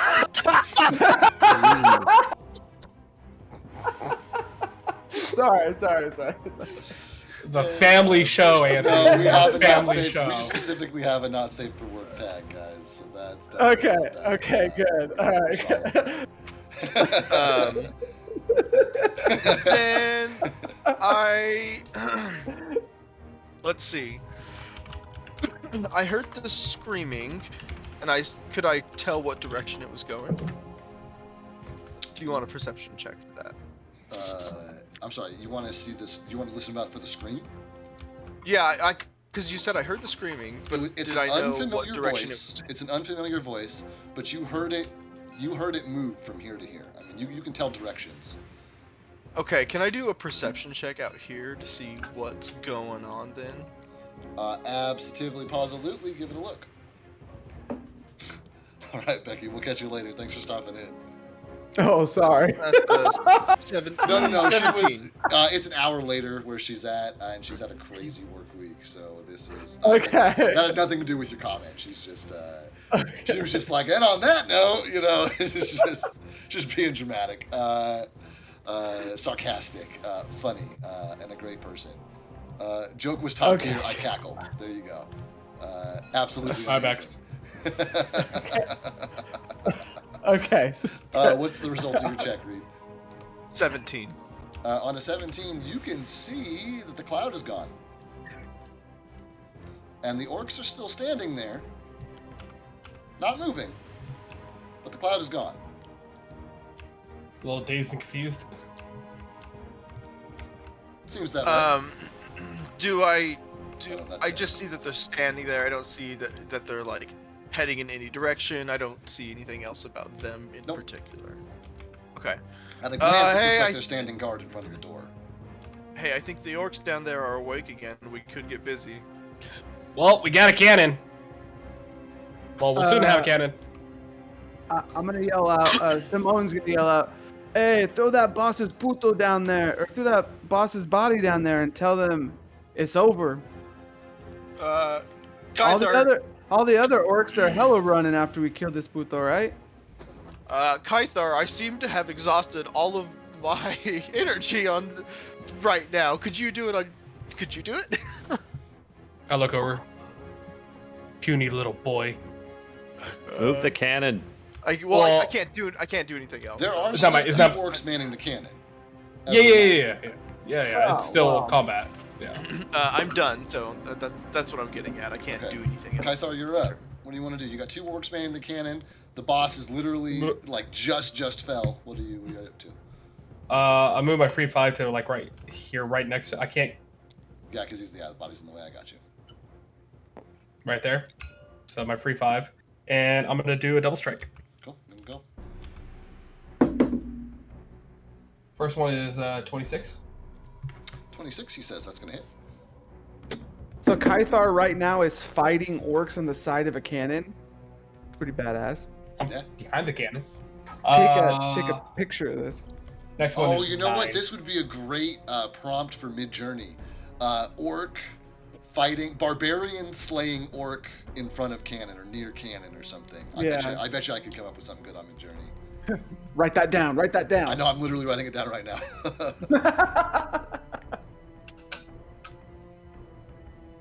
Second one was 9. Does not hit, so roll your 1 damage. It's not one. Your one attack's worth of damage. 11. And 11 damage on the orc puts him in the wounded category. Anything else, my friend? I really want to trip them. No, good. Brings us to... Oh, if you're done, that brings us to them, which makes this really easy. They were super focused on like loading the cannon, doing the last thing the boss told them to do. So on a strength check, they are able to rotate the cannon ever so slightly more. As the man on death's door is continuing to push, he literally has his head down and like he's like on the cannon and he's like pushing it, like he didn't even see the boss die. This guy has now like turned around and is like dealing with Kythar, who just struck at him, and so the cannon moves very slightly, and the orc barks. The orc pushing the cannon barks something. The orc back here barks something else back at him. The orc behind the cannon like looks up, looks over, doesn't see the boss, like glances down, sees the boss, sees you guys covered in blood, turns, yells something in Orcish to the guy here, and it's the same word over and over and over and over and over and over and over and over and over again. Would Simone be able to hear this? Where are you, Simone? I'm Yeah, not- you're close enough to Okay. hear this. That word is fire. Shoot it! Shoot it! Shoot it! Shoot it! Shoot it! Shoot it! Shoot it! Shoot it! Shoot it! Shoot it! And and the orc is going to look up at Kythar, look down at the fuse, like look over at like the glowing torch ember, and roll a morale check. Hey! And pick up the torch, light the fuse. The cannon's gonna go off. Kythar take an attack of opportunity because I consider it the same thing. It's like turning it 21. back to you. It's roll your damage. It's deciding I'm not going to 21. deal with this threat right now. So you can go ahead and take your attack of opportunity. Can you do something 12. for me? 12. That puts him into the bloodied category, which But he's probably not is not dead. going to matter here in a second. What is going to matter is where this cannon actually ends up. It's definitely going to be close enough to hit either Simone or Monzo. Who wants evens and who wants odds, guys? I'll take odds. Evens. Okay, that's for sure a public roll. So we've got odds on Anthony, evens on Aaron for where the cannon ends up positioned towards, and that's an even on Monzo. And so now we're going to You rolled a nat 20. That's pretty crazy, actually. yeah. He wasted it. That was Yeah, a waste. I know. Well, I'm pretty you know, happy. I'd Wander. rather waste it against you guys. Like, I really rather would, because with a 4, that cannon's gonna, and being uncleaned and turned, rapidly, that cannon's gonna fire wide. I'm gonna roll a d8 to figure out where exactly the splash damage falls. 3, 1, 2, 3. Yeah, so basically this tile right here, there's just a huge chip of it that just like disappears, and the ledge like literally doesn't exist there anymore as this cannon just like blows off the wall, and there's basically just a fucking hole. Like when Anthony casts his pit spells, it looks like that. Like it just boom, like blew a whole chunk off, and like stone like scattered off the end. And if you listen really closely, you can hear it clack, clack, like clatter off the sides of the cliffs as it falls way the fuck down. Everybody's dead. I'm gonna yell out in Orcish. I'm gonna be like, "You almost hit Monzo!" So you're gonna hear Orcish, "Rah, rah, rah, puto, rah, rah, rah," right? Like, and it's gonna be like, "You almost hit Monzo! I'm gonna kill your ass!" And Simone's gonna start. It's gonna look like he's start head that way. And the impact from the cannon seems to, anybody glancing down at the orcs below, seems to jolt them awake now that they are no longer standing in a cloud. And they look up and they see their fawn prisoner like running away from them. And they see just this like huge pit next to them, a rope with a monk standing up. The cannon tent is now down and the cannon is out, and there's like people standing up there, and it's just, and Simone like hears them asking back and forth like, what happened, where's the boss, what's happening? And they're literally just like talking back and forth about like trying to figure out what's going on, and what you can hear is, the fat one's not ours, get him, and they all start moving towards the rope here. That's body shaming. And that's it for the bad guys. It's going to bring us to Simone and Wilb with Monzo on deck. So with the person who actually like fired it, That's this one, Simone's going to take one attack because that's all I got. Go, you can go for it. Okay. What the heck? There we go.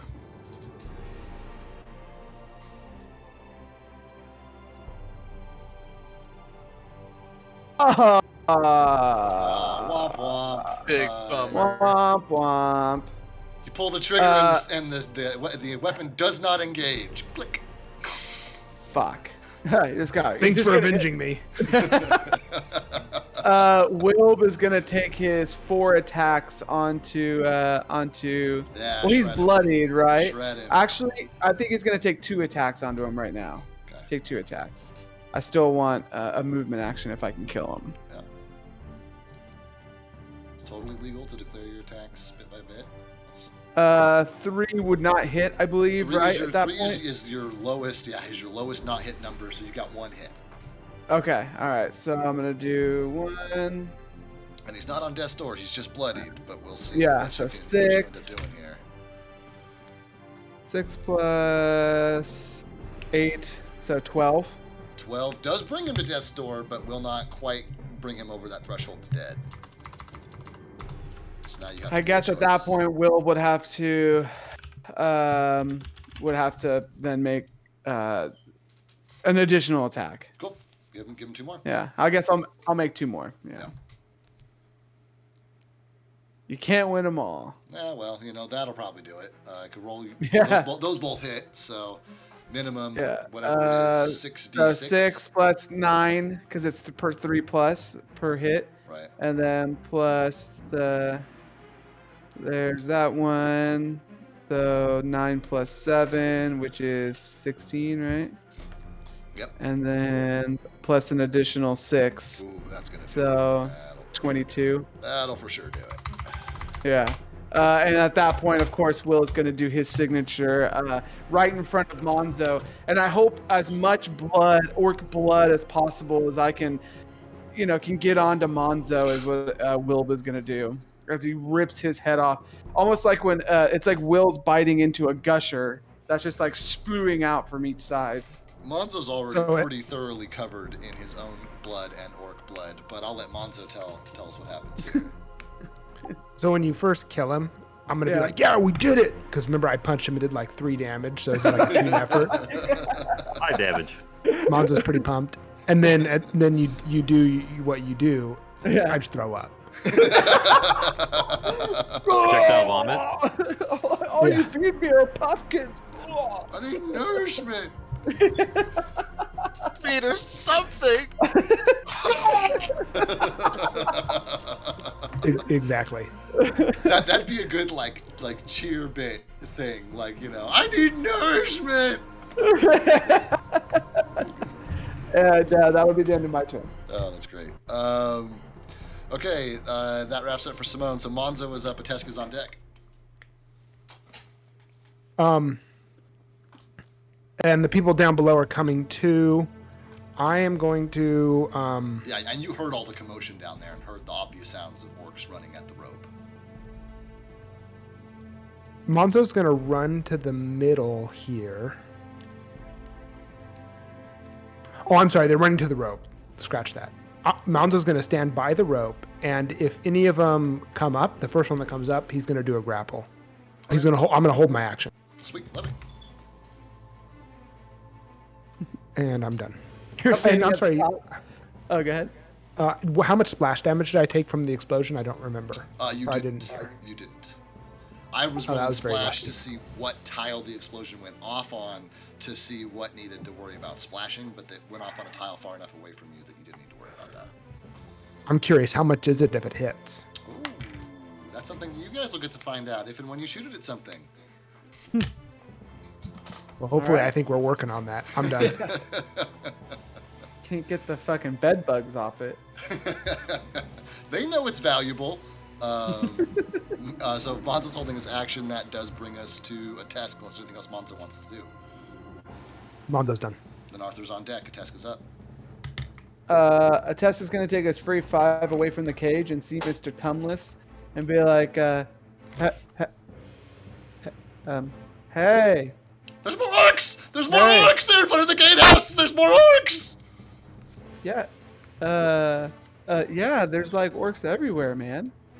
Kill them! Kill them! Kill them! Kill them! Kill them! Kill them! Hey, I'm gonna point at Sigbert and be like, he'll watch you. If you go to him, he'll watch you. And I'm gonna point at and he Sigbert. just like turns on his I would say heel, but it turns on his hoof and begins to gallop towards Sigbert. Ates is gonna pull out his notebook and just start like sketching the back legs of the fawn, and that'll be the end of his turn. Actually, no, it won't be. He's good. Yeah, he's gonna do a perception check this way to see if he sees any more orcs. That's a good idea. I won't make you roll for it. He does not see any more orcs, and continues to sketch in peace. Okay, he'll kind of turn around and do like a pierce, and then go back to sketching. Which And then then- brings us to Arthur. Okay. The cannon. Is it loaded, unloaded? Do I got to roll Cannon is for it? currently unloaded, just fired, unloaded, not cleaned in the 3 shots you've seen it taken. And you like looked at it to figure out what condition it's in for like loaded status, but you're standing close enough to it that if you're like looking at the cannon, you can see a pretty significant crack running down the side of it as well. Okay. Arthur's going to hop up on top of the cannon, and he's going to take aim at this guy on death's door. Oh, I love that. Give it a go. Wait, are these 2 orcs still alive? The music Yeah, they is are. perfect for this moment. Yeah, they are. Nuts. It's an 11. 11's not going to hit as you lose your footing as you hop up on top of the cannon, and you have your shot perfectly lined up before your foot slips and your elbow goes up. Shot rings out into the air.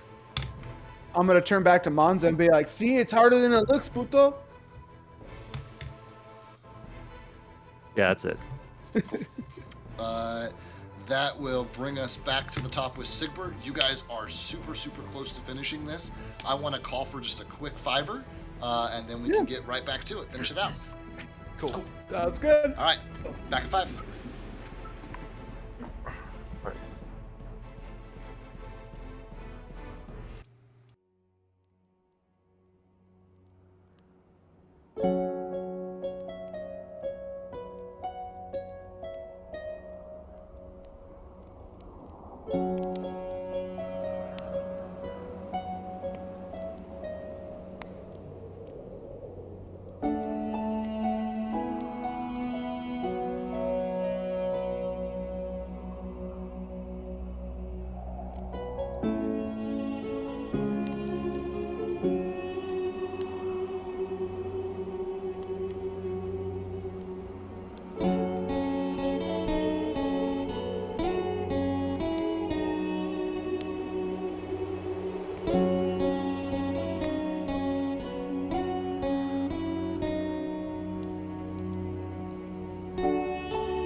right back screen anymore. So we are live again once more. You know what? We don't actually have to wait for him. Sigbert, you're up. Why don't you start us off? All right. I'm gonna move.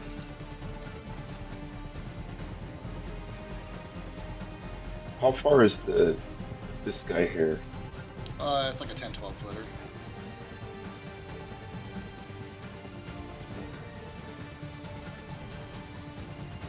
So that's going to take you basically 20 feet to climb straight up. Okay.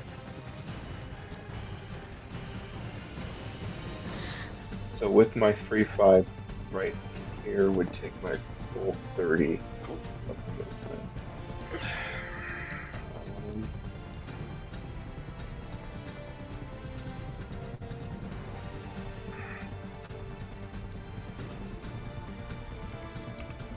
Then I'm gonna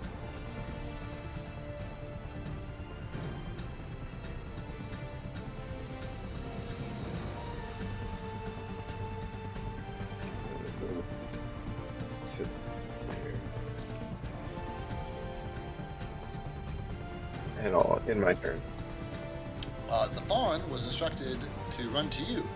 So he runs up. Anybody behind him can see his little hooven feet almost like springing back and forth, like up these rocks, just like boing, boing, boing. And he like hops up, he looks, he lands on top of this rock, like looks down, sees the cannon, sees the orc, sees Sigbert, and says, nope! And then springs back down and like runs back this way some more. So Sigbert is done with his turn. Reed is up. Kythar's on deck. I'm gonna cast Knights. Actually, I think I'm within 30 feet of this guy, correct? Easily, yeah, easily. I'm gonna cast Knights Calling on him. It's a will negates DC 13. 13, he says. I think these guys have a +0 or a -1 to theirs. Either way, that's going to save. Okay.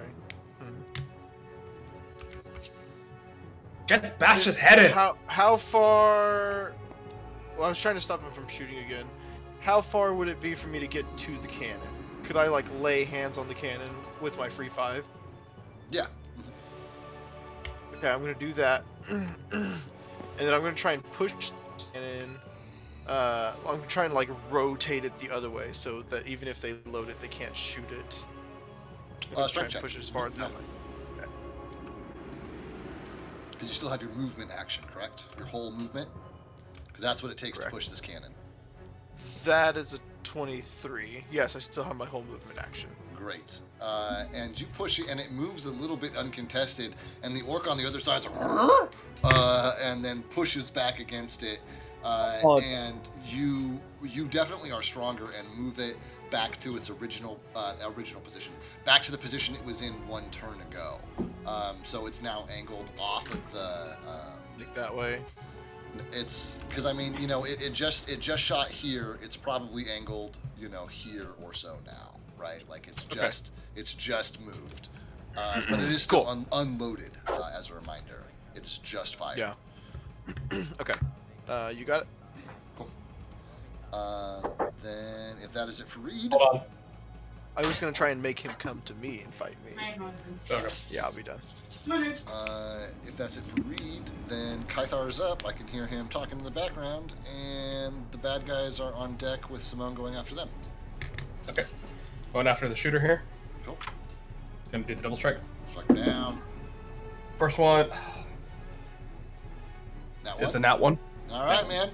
Your weapon is so slick with blood at this point that it literally slips out of your hand. Like, it's just from tip to hilt, it's just solid black red murk. And you like pick it up and like wipe the handle off on your shirt and like regain your composure. Great, fun stuff. Bad guys are up. There's not a lot they're gonna do.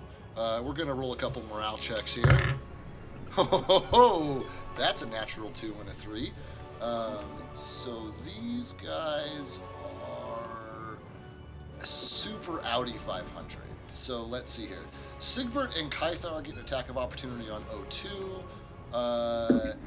Struva can attempt like a pistol whip, like a melee attack on him. You can't shoot at him as an attack of opportunity, but you can strike him with your blunt weapon. Which one? I think as a gunslinger, you specifically have something called pistol whip. What was the last weapon you fired? Your pistol or your musket? Pistol's still loaded, by the way. I could just. Yeah, just mechanically, you can't take a ranged attack as an attack of opportunity. At third level, gunslinger can make a surprise melee attack with the butt or handle of her firearm as a standard action. When she does, she's considered to be proficient with the firearm as a melee weapon, and it gains bonuses on attack and damage roll equal to the enhancement bonus of the firearm. Yeah, so you could take a regular attack like you were shooting them, but when it comes to rolling damage, instead of rolling your D12 for damage, I believe it's a D6 for a handgun, a D8 for a musket. That two-handed would be a 1d10 with the two-handed. Okay, so it's a D6 on a one-handed and a D10 on a two-handed. But And it was your the last musket. shot was with your musket, right? Yeah. Yeah, so roll a regular attack. If the attack hits, the gunslinger can make a combat maneuver to knock the target prone as a free action. However, performing this deed will cost 1 grit point. Yeah, that's a deed, and I think we're just going for. I want to mechanically give him his to hit bonus on this. Oh, you're hit, fine. so I'm that's just what- letting you know. Yeah, I got you. So if he were to do this on his turn, he would absolutely get a shot to knock him prone as well. But just because it's attack of opportunity, it's just a hit. What's your final bet? 18. 18's for sure gonna hit. So roll a d6 and add your strength modifier if you have one. Sigbert and Kythar, what were your finals? 12. 12 will not hit. Sigbert. Okay. Sorry, I hadn't rolled yet. I was waiting, but it is a 11. That will not hit. Well, no, that will still not hit, even with them fleeing. That is the luckiest orc ever. Yeah, he's having a good time here. Well, I 2 mean, damage. Monzo was pretty That's all I lucky got. too, for what it's worth. And how much fair. damage, Arthur? 2. That's fine. You still strike him. 03, let me take a look. That will not quite do it, but man, he's close. Okay, so both these guys run. This is a 10-foot jump, so they jump off the edge, which is going to be an acrobatics check, which All one damage? succeeds and one fails. The one that fails takes some. Die from falling. Damage. He dies from falling. the other one just continues to run towards the doors, the gatehouse doors. Can we get the animation of that? Yeah. So I mean, anybody who's watching just sees sees 2 orcs go over the edge, hears a splat, and then sees 1 orc run out from the point where the orcs made contact. That's fucking hysterical. But you know, that's why every hit point counts. And that's so fucking funny. I do have one more archer, but he hasn't done anything for 3 turns. So I'm gonna say that if anybody looks up to see him, he's not there. And that just leaves these guys who see those guys running, and they don't give a shit. They start climbing. Monzo, take your grapple, because the first one got to the top. Grapple. Grapple initiated. Grapple initiated. Only a time till it's only a. 13.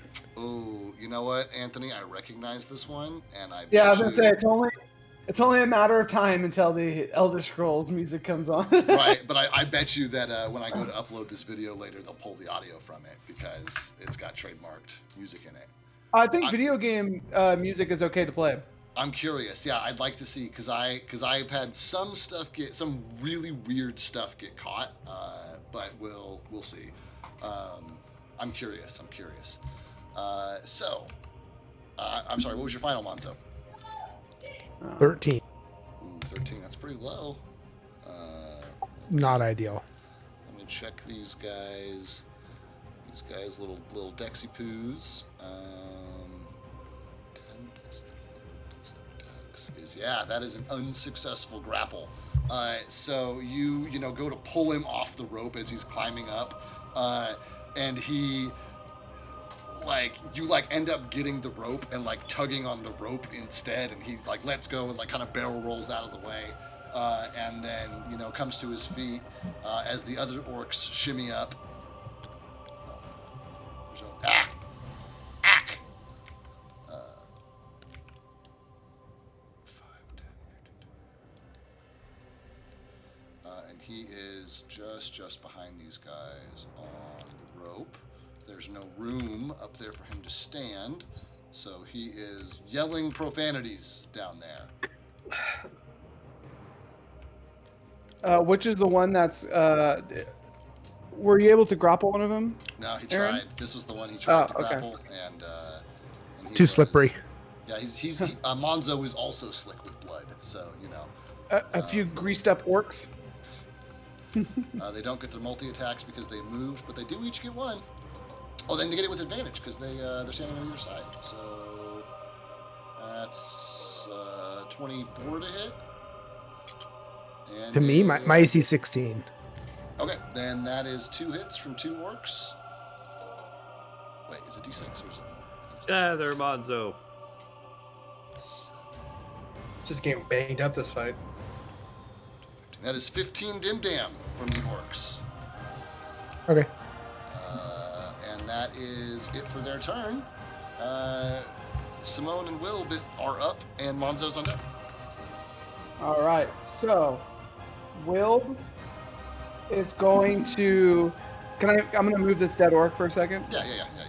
He's going to take a free 5 foot right here, Yep. and then he's going to attempt to bull rush this orc off the Give it a cliff. go. Yeah. This is Sparta.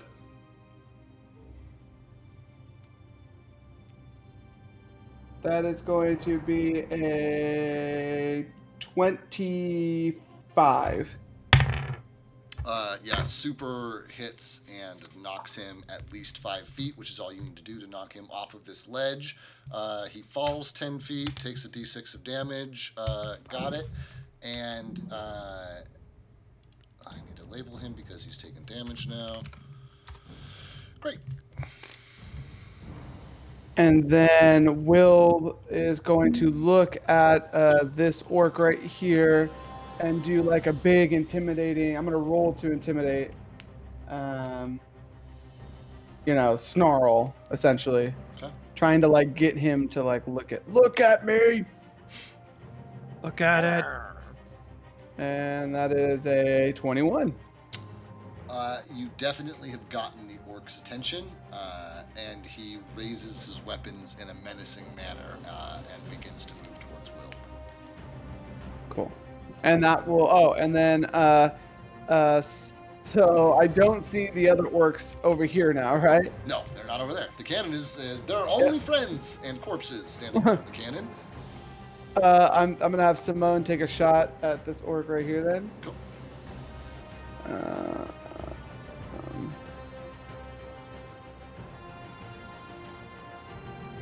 Hey, Nice. 26. 26, he says. That is going to hit big time. And I think it's a D. What's crit range on your crossbow? D8. 1920. Oh shit. Okay. Here we go.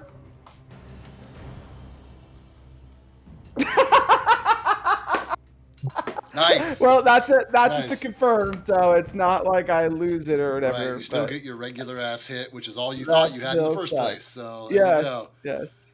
Oh, max damage! Damn Nice. it! That would have been a great. That would have been a Crit, great time yeah. to crit. Yeah. Okay. Land on him. I had 8 damage. 8 damage total. All right, sounds great. But he's got a little bolt sticking out of him now. I go fling as it flies past Monzo's head and lands right into the orc, and be like, "See, puto." What's a puto? It's what you are if you don't get out of there. And that will be the end of Simone and Wolf's turn. Brings us to Monzo the man himself with a task on deck. Arthur is on deck. Okay, I am going to take a free 5 there, and then I'll bull rush that guy to push him off as well. Okay, great. Go ahead and give him the push. Is the fawn with Sigbert now? No. Oh, Hey, it's not a 2. Okay. It's not a 2. It's a 5. But bull rush is lower, so that's going to be 13. A 13 is not successful against a bull rush for orcs either. So after seeing what happened Nice. to his friend, he dug his heels in, and it was very close. It was like that dramatic moment, the edge of his heel slid off the edge, and then he twisted his foot and took a half step back, and it was a close fought push-shoving match, but not quite enough to get him over the edge. Bonzo, he'll be done. Brings us to a task. Arthur's on deck.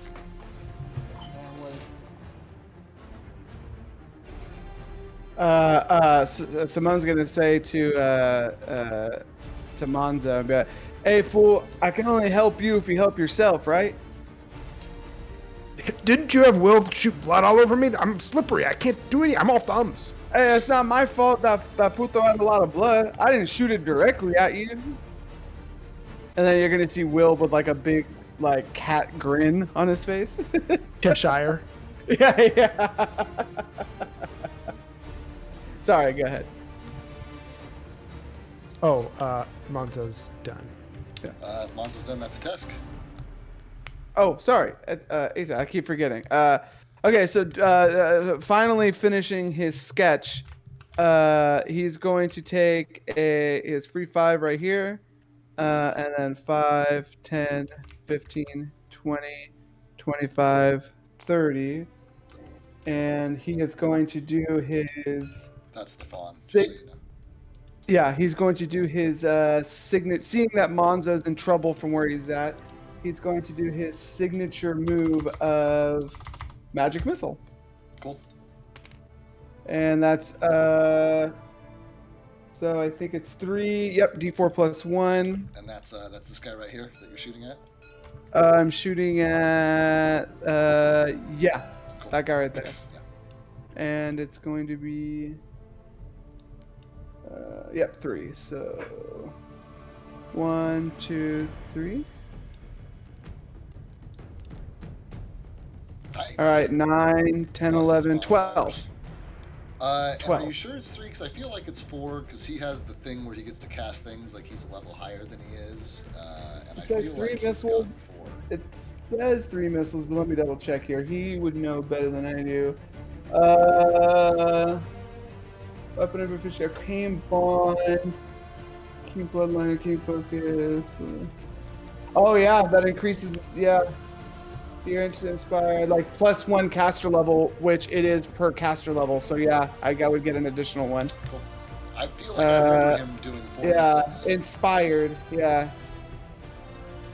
3 plus 4. So what is that total? So 9, 10, 11, 12, 13, 14, 15 damage. 15 dim on the Orc Man, number 14. Yes. Brings him just bloodied. Got to. So from Monzo, from what you see behind you, you see one arcane arrow hit, the orc, as then a volley of them just boom, boom, boom, boom, boom. Does it splatter me? The blood from the arcane hits splatters blood onto you. Yeah. But it's glittery blood, magical glittery blood. Yeah. I'm just bright red at this point. All you see is my eyes. You look like the movie Carrie. You're just drenched. Yeah, exactly. And that'll be the end of Vates's turn. After he yells out, "I got you, Monza!" All right, Arthur, you're up. There are no bad guys on this unloaded cannon.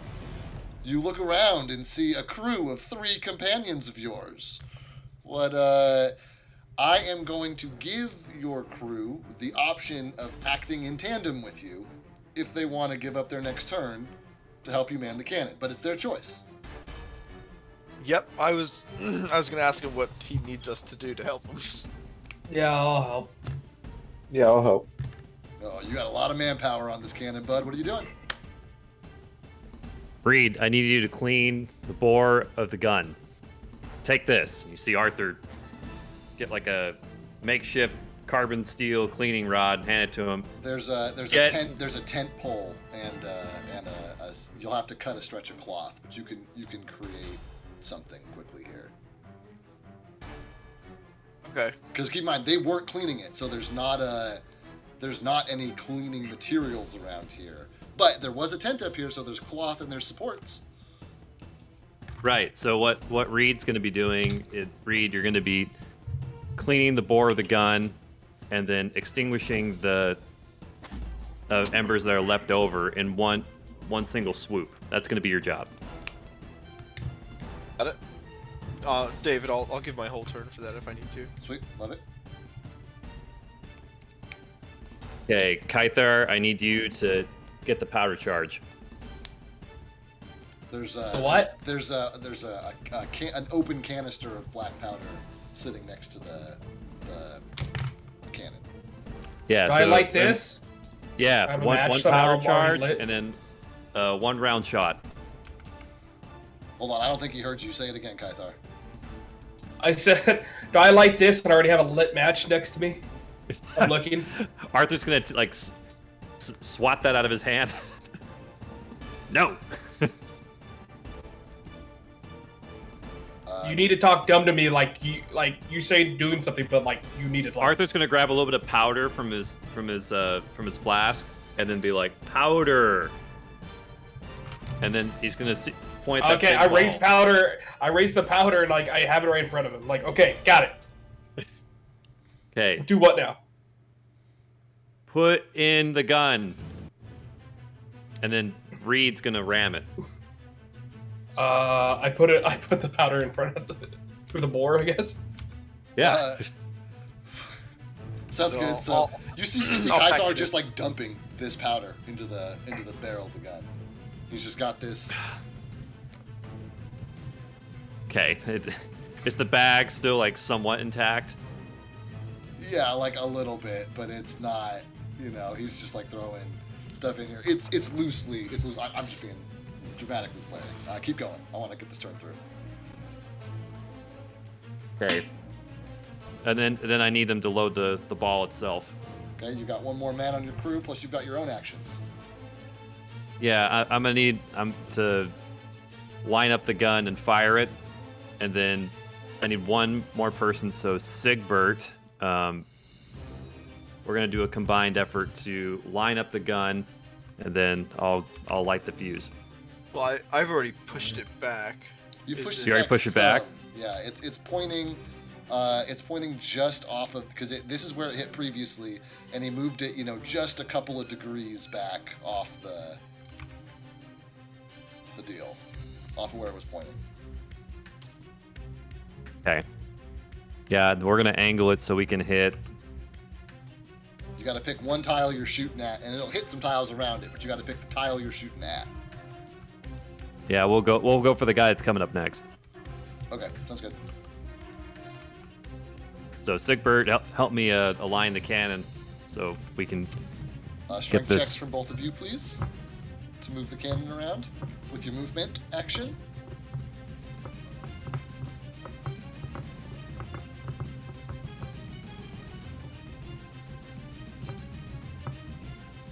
Finals. Let's see. 14. I'm at an 8, or not 8. -1 for mine, so 10. 14 and 10. Combined effort of 24 is enough to get this thing pointed where you want to point it. By my math, both Arthur and Sigbert have a standard action left. Cool. So with the gun loaded, the charge loaded, the bore cleaned, we've aligned. At this point, we are lined up, ready to go. We have our angle. So Actually, Did you actually load the cannon yet? Because you instructed somebody to breach.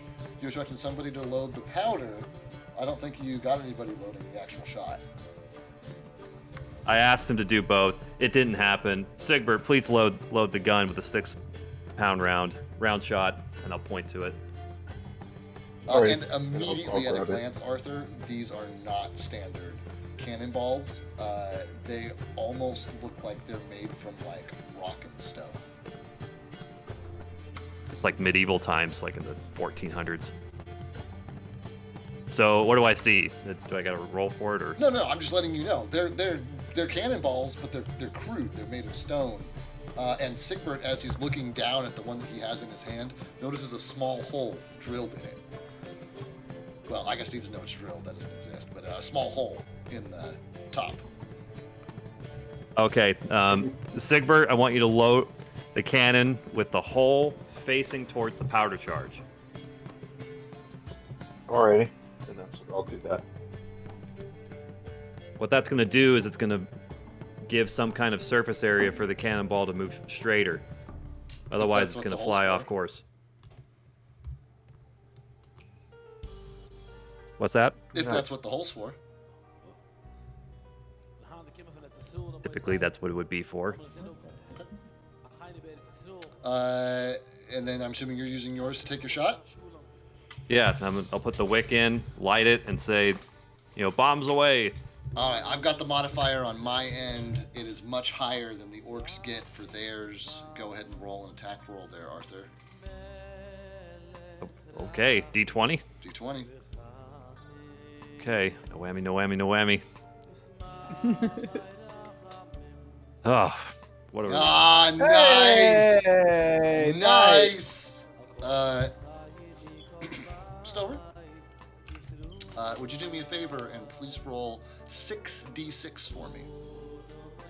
So just click the D6 button 6 times. 1, 2, 3, 4, 5, 6.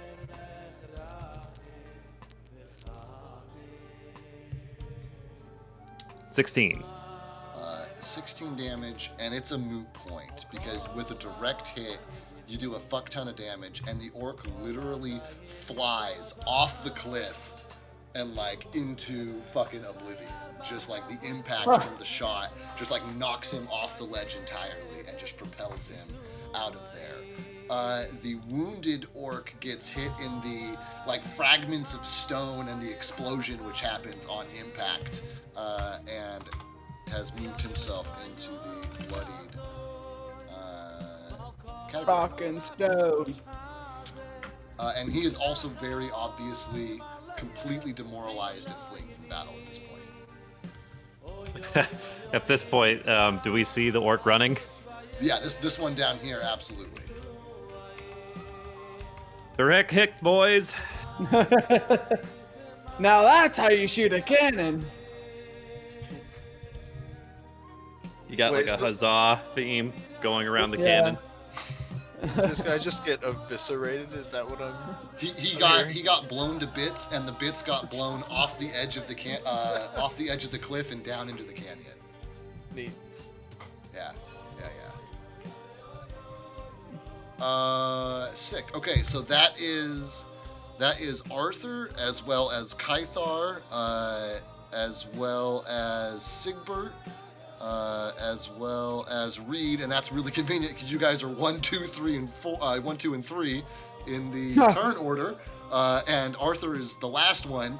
So him and you guys' turn just all happened all at once. There brings us to the bad guys. The only one of mention left is the bloodied one up here, who hears the cannon go off, looks up, sees not his friends manning the cannon, but you guys manning the cannon. Like glances We wave. down, sees just a crater where his friend used to be, and another one just like bleeding out. And these orcs come and they like throw open the doors and run through it. The bloodied orc just jumps off. Monzo, please take an attack of opportunity. Damage. Go Vegeta on him, Aaron. Nuts! So nobody can hit me, but I also can't hit anybody. You are Wall of Fog. Monzo is Yeah, Warlock. You have blood in your eyes. Can't see. I'm guard Gamoza. Your guard Gamoza, that's exactly Yeah. it. And the You have orcs Defender. the orcs disappear into the gatehouse and vanish out of sight. And you guys look up and look around at the absolute fucking carnage. It's pitch black outside, but you guys can see all of this because it is extremely well lit in the now completely ablaze gatehouse behind you. And these logs are so thick, this thing's gonna burn for fucking days. Like, it's all caught and it's all on fire, but you know, a lot of the structure, it's still obviously a structure. Like, some of the parts of the wall have fallen down, there's like gaps in the wall and stuff, but it's still like this thing is substantial, and it's gonna take days for this thing to completely burn out. But you are all in free action. The first thing that happens is the fawn just like clip clops his ass out, and he's like halfway across the bridge when you guys break into free action. What do you guys want to do? I look at Reed. It's like, hey, you killed him, but can I have his axe? I want his tusks. Okay, you can have the tusk. I want the axe. I'm gonna be like, hold on, putos. I'm all. Let's huddle up here for a second. Around the cannon. Yeah, around the cannon, and then I'm gonna start heading towards the cannon with Will. Before, as Simone's walking away, I'm gonna say, I swore I saw something in the night, and then I wanna just do a 360 and look around me in the sky. Do I see anything? Yeah, go for it. Give me a roll. Did we turn the music down just a smidge now that we're... You can turn it down on your own, You Joe. have to do Oh, it, I can? You have to do it locally. Yeah, Discord. Yeah, green bot. You just right click on it and then just move the. Oh, I see. Cool. Thank you. So a natural 11 for a 21 total. On a 21, he looks into the night sky and glances all around, and like the stars are washed out from the huge amount of light that's coming off the gatehouse behind him, and all he sees is a tower of smoke rising into the sky, just this huge column of billowing smoke, but no flying creatures. Okay, I do want to do one other thing. So I'll follow Simone over, and then I'm gonna walk up to Reed and say, I took some damage. Can you bonk me? Oh, you want me to bonk you with the club that I just got instead of just actually healing you? I mean, okay. I'm gonna pull out the club. Whatever's easier for you. Okay, hold on. How many of those AOE healing? How many of the area healing can you do, Puto? I've seen you do it before. I can do a bunch of them right now. I can do it 3 times right now. Well, don't do it 3 times, fool. Maybe like one and then bonk me. Yeah, and Atex will be like, and he's gonna point at the arrow in his shoulder. That's like, has like blood, like around it. He goes, I kind of need help with this. Yeah, I'm gonna use 1 lay on hands. So then I get to roll. Lay on hands. Or not lay on hands. Channel positive energy. I'm sorry. Okay. There we go. Oh, I remember. It is. Excuse me. I want to make sure that I don't roll. Let's see. You do You roll. heal. I You roll it. I and roll it. that heals us. I mean, I'm a summoner. I don't know what you're talking about. That was from a task. Everybody heals for 8. No, I just wanted to make sure that you guys didn't do the individual roll. Hey, Atesk is at full. There you go. Will is at full, and Simone is at full. Nice. Sick. How's everybody else doing? I lost about a quarter. I'm a little sore with a big gash across his chest. It's scarred over though. But it's still pink, like I can touch it, like ow. Is it only Soto that needs more healing? I'm gonna point at a couple of my wounds, and you're gonna realize that I'm missing 19 health. I'm just gonna realize that you're missing that much health. I appreciate it because he pointed out the wounds, and all the health is a metric of how hurt you are. So Yeah, by I showing will- you I the will- wounds, yeah. I'll use channel positive energy one more time. So I have use of channel positive energy one more time, and one more lay on hands. So keeping track here. Can you bonk me? I gotta see it. I gotta see Everybody. it. You two heal for 10 again. And I believe the Club of Healing. I think I sent in instructions, but it does like a D4 of damage and a D6 of healing or something stupid. Like it's. Technically, we can all heal back to full as long as it doesn't kill us first. I was gonna say, If you get really unlucky, you die. You get really unlucky. but But if Bonzo, you're desperate, you could take your chances with the club now if you really want to. If it even hits me. you could in theory you could bonk yourself. Yeah. That's up to you. Okay. All right. Anyway, here we are. Simone, take the. You had something you want to say? Well, I was waiting for you putos to be done bonking each other. Can you heal me, Joe, with it? Oh my God! I'm gonna smack him with the club. Okay. Yeah. Are you resisting the That's what I smack? wanted. I'm assuming not because you asked for it. Yeah, I want him Smack to hit me. me. Yeah. So I'm don't gonna- worry I'm about gonna go beating his sh- AC. I'm gonna- Just roll a D4. See how much damage I'm gonna you're go doing. straight across his cheek. Just straight Okay. across. Yeah, his it's cheek like with the Russell club. Crowe in Roll a D4 Gladiator for when he gets hit damage. with a wooden sword. Oh, good. Minimum One. damage is what you want. Now roll your D6 for healing. You'll at the very least come out net 0. There you go. Hey, Netted 4 4. hit points. Hit me again. Okay. We're gonna go across the other cheek. D4 of damage. 2 damage. D6 of healing. Plus 1 hit point.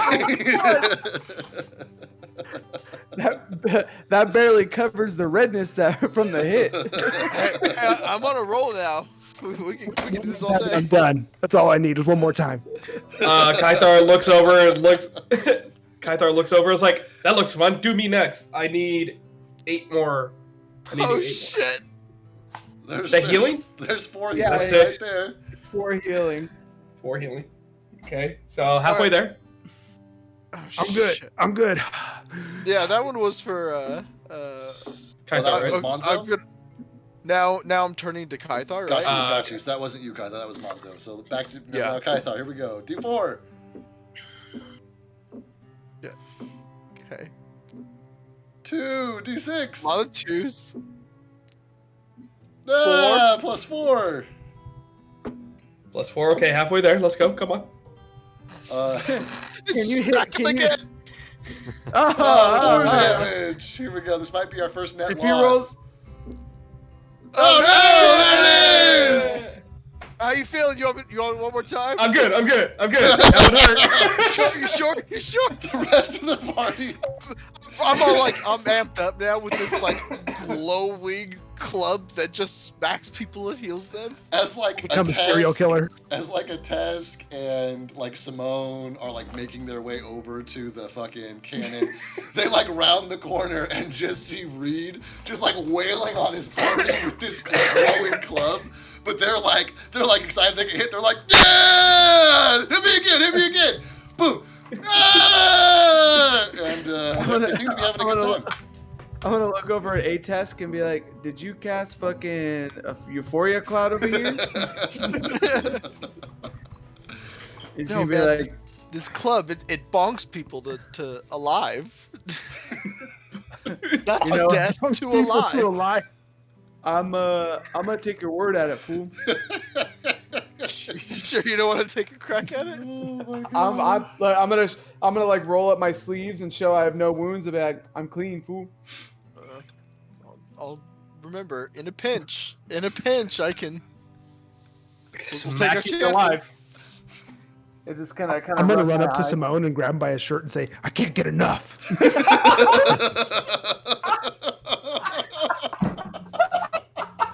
And if you don't have inspiration, please take it.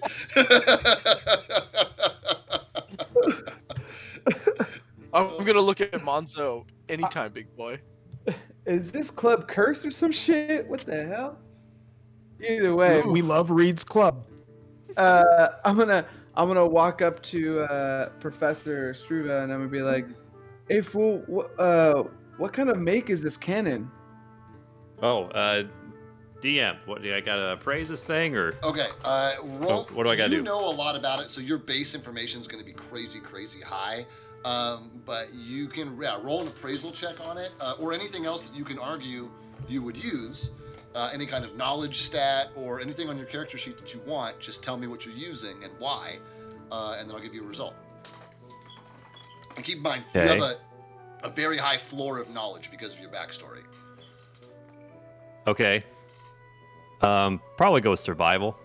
Okay, and how does survival help you identify what kind of model cannon this is? As far as survival, well, all the different like little trinkets and odds and ends that you would need to like save yourself from dying on a ship when like other pirates are shooting at you, and then like you survived and you've So instead gone of through, like, instead boarding of raids learning and- how to, so you're arguing that instead of learning how to track deer on the mainland, you learned how to listen for cannon fire and drop to your feet, and that is how you're using your survival skill to identify what this cannon looks and sounds and smells like. pretty much. Okay, that's a fair use. I like that. That's fine. Go ahead and so what's your final? 11.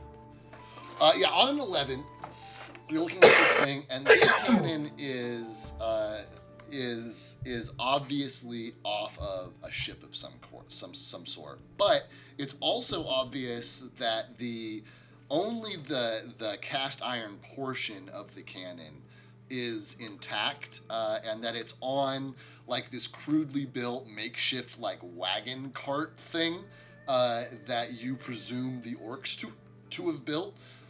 As you like walk around to the other side of the cannon, you see another second more substantial crack going down the other side as well, and you suspect that it's because this cannon's been completely manhandled, mismanaged, and never cleaned. That like it's a miracle that you guys hit anything with one quick clean on it. Like this thing needs a total scrub down and should honestly probably be scrapped. Like you wouldn't want to be on the ship this thing was on. This thing's a time bomb, but. It obviously functions, and like this is you could take some time and probably repair this cannon and get it to safe. But this is like a nothing special 6-pound ship cannon that doesn't even have its original wagon cart. Yeah, so I'm gonna relay all that information to the party with the TLDR, not original parts, crack in the hull. We have makeshift ammo, really heavy, blah, blah, blah, blah. Party gets bored, and then that'd be it. I'm gonna see. Hold on here, because I know that there's like in the Edge Town, there's like basically like the Merchant Guild, right? And Yep. the Sailors Guild. Yep. And I know we went to that bar, and I'm gonna kind of snap my fingers and be like, "Hey, what's that bar we went to with all the fucking sailors?" But the Salty Lantern, was that one? And I'm gonna try to do. I'm gonna see if I can find any like iconography on the cannon or something to show like if it belonged to the Merchants Guild or the sailors or anything like that we can relate. I'm trying to see where this originated from. Okay, yeah, give it a search. Yeah. Do you have a knowledge check of any flavor that you want to use for that? Well, I rolled a 1. Yeah, probably not going to be super. So you find an emblem on the cannon and have no idea what it means, but you can point it out to Arthur. Yeah, I'll be like, Arthur, what is? Do you know what this is? Arthur's gonna look at the symbol and, damn, do I gotta roll or what do I gotta do? You recognize it as a maker's mark. Roll me a. Let me see here. It's one of the really specific knowledges. What do you have on knowledges? What are you expecting? I mean, it's mainly like crafting in terms of like weapons, alchemy, so all the stuff you need for firearms. So rattle them off to me. What do you got? What do you got there? Like alchemy, leather, siege engine. You have weapons. a straight up knowledge siege engine Stat? It's a craft. It's a craft. Roll me that. Whatever that is. Okay, D20. D20 plus the siege engine craft. You guys Oh. gift over enough time and materials, you can just straight up make cannons for you. That's a 24, Dave. That's fucking wild. Yeah, you are looking at this, and you are able to identify it as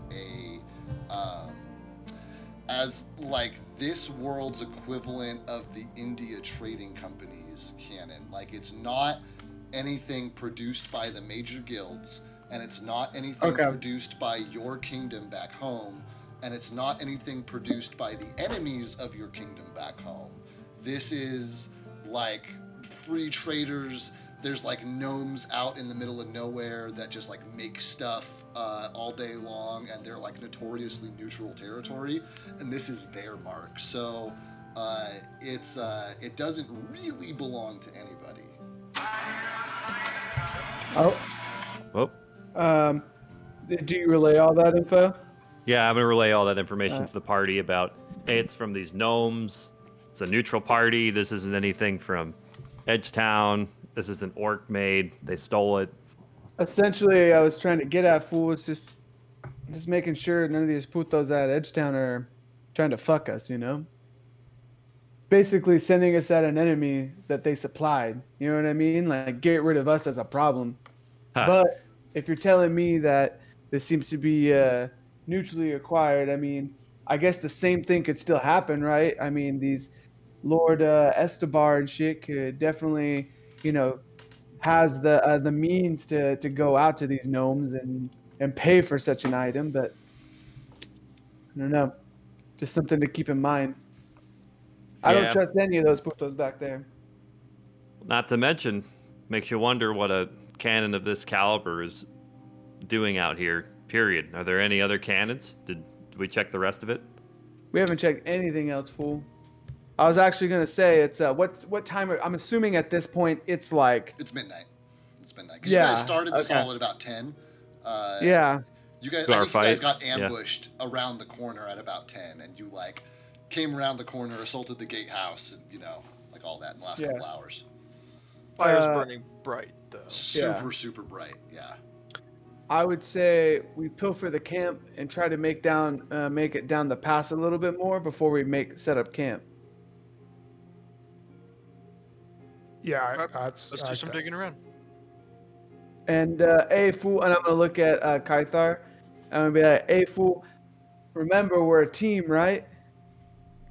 So that means what you find goes into the team's coffers, right? Not your own. I'm not going for gold. I'm just going for the fun axe that's really fast. Well, let's see what we all get from this place first, and maybe that axe may not be the thing that you want, fool. Just a suggestion. Not even looking at him. I'm looking at the axe. Uh-huh. I'm Man all after we can get Murphy's a heart right there. That's. I'm all we can get a pretty piece of gold for this type of axe, fool. Great I piece could of kill a lot coin. of orcs with this axe, fool. Arthur's going to speak up about, did anyone else see any aerial icons or objects over the last like several hours? I didn't see. I wasn't particularly looking up. Yeah, I thought I saw something lurking, but it could have just been the wind. Huh? Must have been the Must wind. be the wind. Okay. Yeah, Arthur's going to be, he's looking at the can, like mulling it over. This is going to be a hard thing if we were to keep it. So he's like trying to do the math in his head. Should I stay? Should I go? And I'm gonna be like, if we decide to leave this thing, I think we should disable it before we leave. Blow it in place? That or, you know, you're the siege expert, fool. If you have a part that you know is vital to this thing and you can just pull it out easily, that's also an option too. Because if we can come back and use it, then we have that option too. But I want to make sure, and I'm going to kind of point to everyone in the party and be like, there was a lot of movement A-Test said he didn't see any movement after a lot of the fighting happened, but I'd imagine that there's women and children here too. If you find any of them, let them go. We're not murderers here. I'm gonna look at a test, kind of like glancing, like the side eye. Hey, I'm gonna point at A-Test and be like, no children. why is Monzo looking at him like that? A-Test is gonna be like, I don't know why you guys would look at me for children. I'm actually a little offended by that. I have done nothing to produce that type of reaction. In this campaign, that's correct. Yep. So far. Asterisk. He's gonna like trip and shoot a fireball at a tent full of kids or something. He does have a circlet of blasting, so He does have a circlet of blasting. So anyway, I started Yeah. blasting. Yeah. The children. yeah. So I think we're gonna start searching the camp. Okay. I think we're gonna split up specifically and start searching the camp. And take tusks. I'm assuming And that you take guys are tusks. going to pull tusks, and you guys are going to go through the pockets of the bodies. 100%. What else are you going to do? And buildings. My plan as Simone is to go right to the command center. Okay. I'm looking specifically for more information on the dragon cult, or the cult that, specifically about this, and if there's any specific information on the helm that we're going after. Great. Love it. If you'd move your tile to the tent that you're looking at. Anybody else the looking at command anything tent right here. specific or for anything specific? Arthur's still looking around the cannon itself, so anything in that general area. He thought about what the party said about either disabling it or blowing it up in place. I think he wants to hide it, and he wants to put it in a particular position where if the orcs try and do anything with it, it will blow up. So he's going to try and come up with like a makeshift... Like booby trap it? Yeah, make like a makeshift booby trap. And then that way, if it goes off, it's loud enough, maybe we'll hear it when we're on our way and camp further down the line, and we'll know something's up. I like that. Cool. So you're dealing with the cannon and looking for artillery-related stuff and doing your search primarily in the cannon area. Yeah. Great. So you're in the right spot already. Anybody else doing anything besides standard body looting? Once I'm done, I'll follow Simone as well. Okay.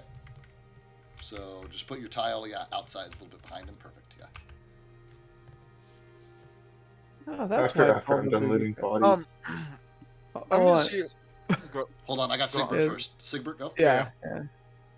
I'm just gonna see. I'm gonna ask Stover or Arthur if he needs a hand with anything. Oh, Sigbert. Yeah, come on over. You're gonna for sure need help moving this cannon around. Yeah, I'm gonna need help moving it into a position where, yeah, I'll need it into a new hiding spot, and then I'll need help with the booby trap. Alrighty. What do you want me to do? Well, we need to move it into a spot where we can hide it. So that'd be the first step. So, Where can we hide a cannon? well, we could take the same tent, or we could find a really big hay bale or something and put it inside. Maybe we can move the hay on top of where it is now, but the orcs might come back and know exactly where it was. So let's think about moving it to a different spot so that way they would assume that it's gone. Alright.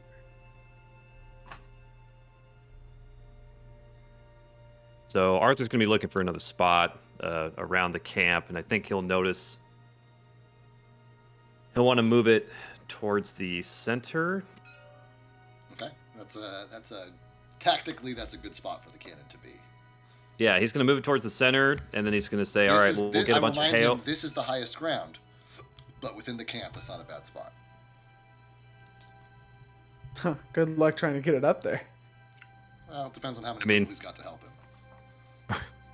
Kythar! I'm looking out. He And yells I'm across the pumping iron. battlefield as Kythar's got tusks in his hand. Fucking, huh? Here, when you're done, I'm we'll busy. take care of this. Yeah, I get it. When you're all done, I'll we'll give him get a this in hand. position. Kythar, or not Kythar, Monzo found the food tent. He's double fisting fucking bread. My health is going up like crazy. Kythar goes up to a dead orc, cuts off the hand, and throws it over towards Arthur. There you go. Jesus Christ. Arthur's gonna laugh at the dark humor and be like, "Okay, when you're actually done, meet me at the cannon." What do you guys think a Tesk would do? Read. I think What? Atesk would No, try like, to. like I mean, READ, like read a book. Oh.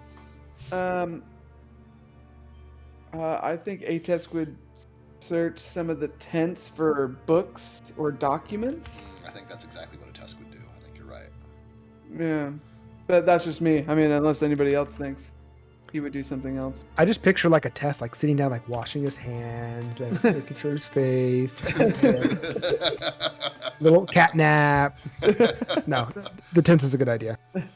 Curls up his tail right in front of him, like a loaf. All right, and with the last thing we do with this evening, let's hand out some loot. The first thing I need everyone to do is to roll me a d20. Hold your results for me, please. And I got to do some counting. That's a lot of counting. Accounting. I'm accounting on you. Oh. Bummer. Oh, That is really convenient. It's almost like I counted that out in advance or something. Well, I guess you guys lost some though, because there were people who ran. So Ah, that was interesting. a test. That was a test roll. This is gonna be Simone's roll. Funny. Okay, that's better. That's funny. Nowhere to go but up. And new looting rule instituted. You guys can use your survival skill to loot. I started doing that with my other party. They really like it. So Like we add that to our D20? So yeah, instead of adding your charisma modifier to your d20, which punishes low charisma characters, it's a skill that anybody can skill into. The way I kind of see it is, it's like how thorough you are. Survival is like looking for broken twigs and like, listening for cannon fire and like being aware of your surroundings. And so I feel like it translates to like, there's a pocket here that I missed. There's there's a secret compartment. There's whatever. So if you have a higher survival skill, you can use survival instead of charisma. If your charisma's higher, please use charisma. Okay, so I need a new card so that I can keep track of all this stuff. So now we're into the looting phase. And then, quick question: Can I use inspiration to roll with advantage? Because I know it expires at the end of the night, doesn't it? No, it does not. It carries over from session to session. Okay, Can never I, mind. I'll can keep I it. argue that it's easier to get survival rank points than it is to increase your skill, your one of your modifiers, your ability modifier? Because it is super easier. I want it to be then- easier for you guys to get good loot. I don't want to punish you for rolling a 3 and only having a +1 modifier and being stuck with a 4. When if you want better loot, because it's not like, it's like, the same at that choice point- everybody has to make. Do you want to be better at jumping? Do you want to be, do you want to learn another language? Do you want to be a better swimmer or a better climber? Like, I feel like it's unreasonable to be like, do you want to take your time like learning how to be more thorough? I feel like that's the same category of, because skills just represent how your characters spend their time, what they consider important, and what they want to learn. Mm-hmm. And I would, I would say that charisma is your overall presence, right? It's like people care about your charisma. The stuff in people's pockets doesn't necessarily care about your charisma, but you as a character can care about being more thorough and dumping your own skill points into being more thorough when you're looking for stuff. Is my train of thought on it, and I'm happy to negotiate back and forth on it. I just thought it would be fun, and my other players have reacted positively to it. But if you guys have some resistance, we can talk about that.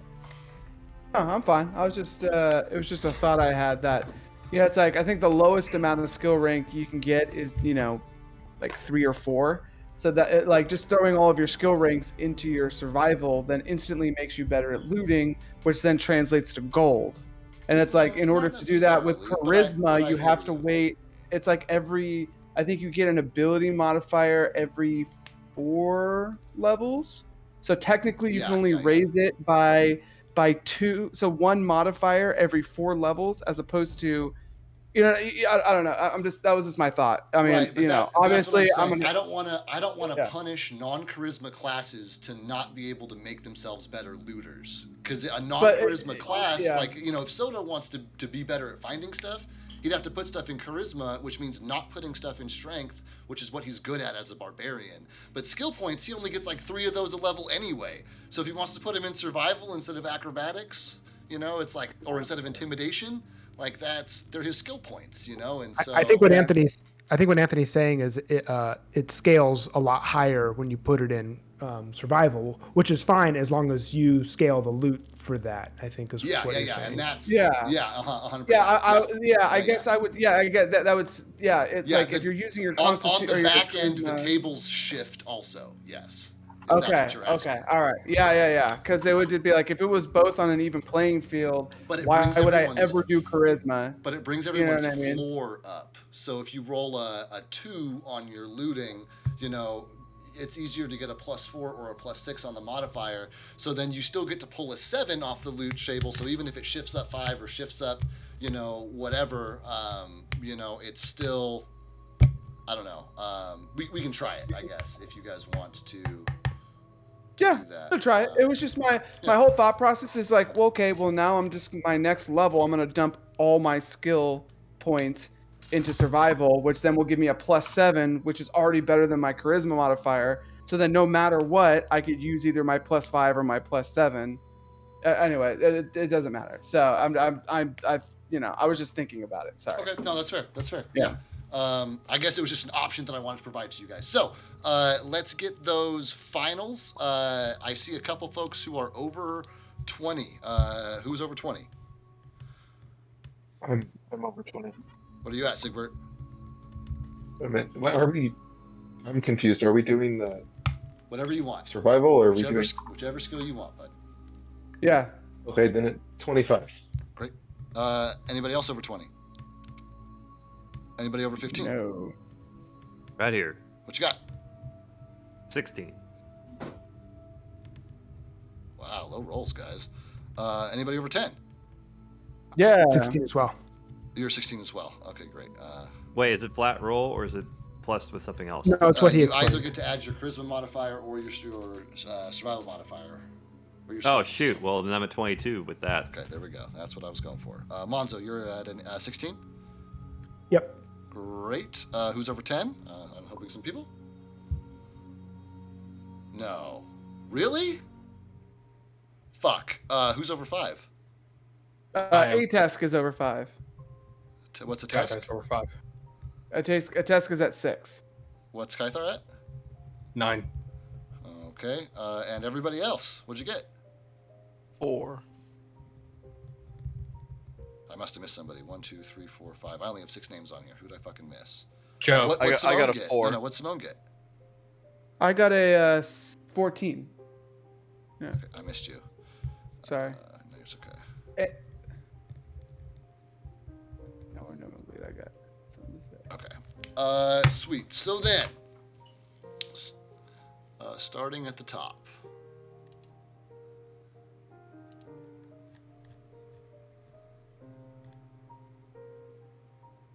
Sigbert finds a few bottles of like war paint. He finds a bear fur cloak.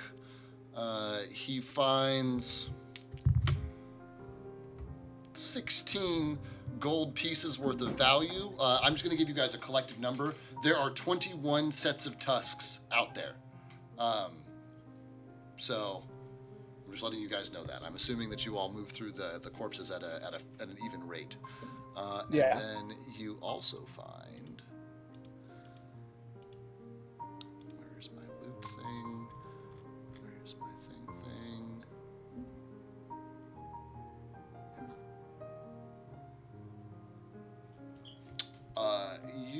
also find a potion that you are going to need. It's not clearly labeled. You'll need to spend some time to figure out what it does. And let me see here. That's that. And then on 25, that's also a +1 mithril armor if you want it. You can pass it on to anybody in your party who you want. Nice. Sigbert's loot there. Arthur, you rolled a 22 for me, which means you get, laying next to the artillery pile, there is a large, not large, there's a,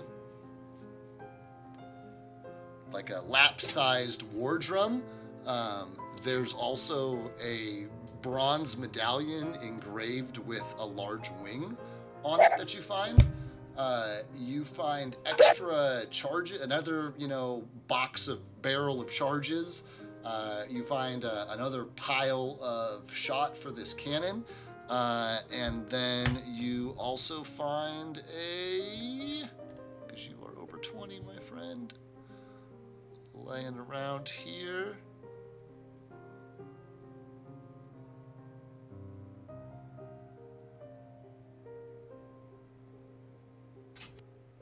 You find a bronze horn. No, excuse me, a silver horn with different warriors etched on the outside of it. Wow. It feels Yeah. warm in your hand. It feels warm. Mm-hmm.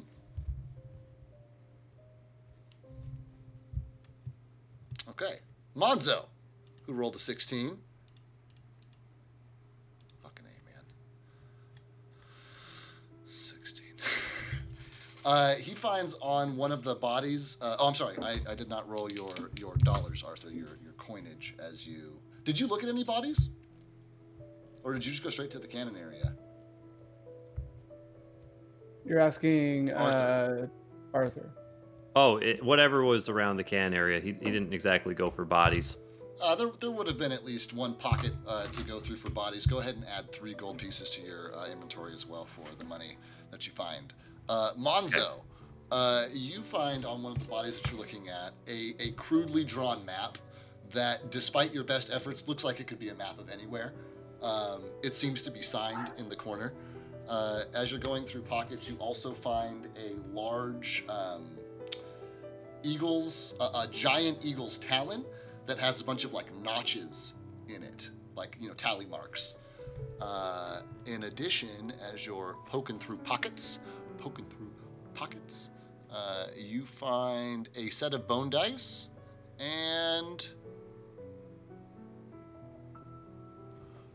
a pair of gloves that are unlike any you've ever seen before.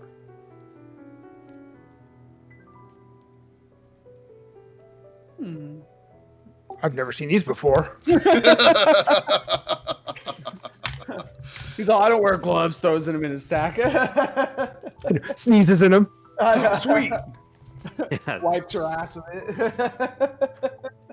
And any gold or? And you find, thank you. You also find 11 gold. Ooh, don't spend it all in one place. We're gonna be rich. One day. Okay, Simone, on a 14, you find. I'm gonna start with the gold because I keep forgetting it. 19 gold. But you are looking in the tent that was pointed out as the chief's tent, and it's obviously Yes. for a war camp. It's obviously a fairly luxurious place. There's a couple of large tables set out with different etchings and drawings. There's a map of the local area that looks a lot like the map that you have. All of the areas that the rangers said this is where they all are. You can see orc markings. There's 1 or 2 additional camps in the forest area that weren't on your original map that you can transpose as well while you were in the process of that.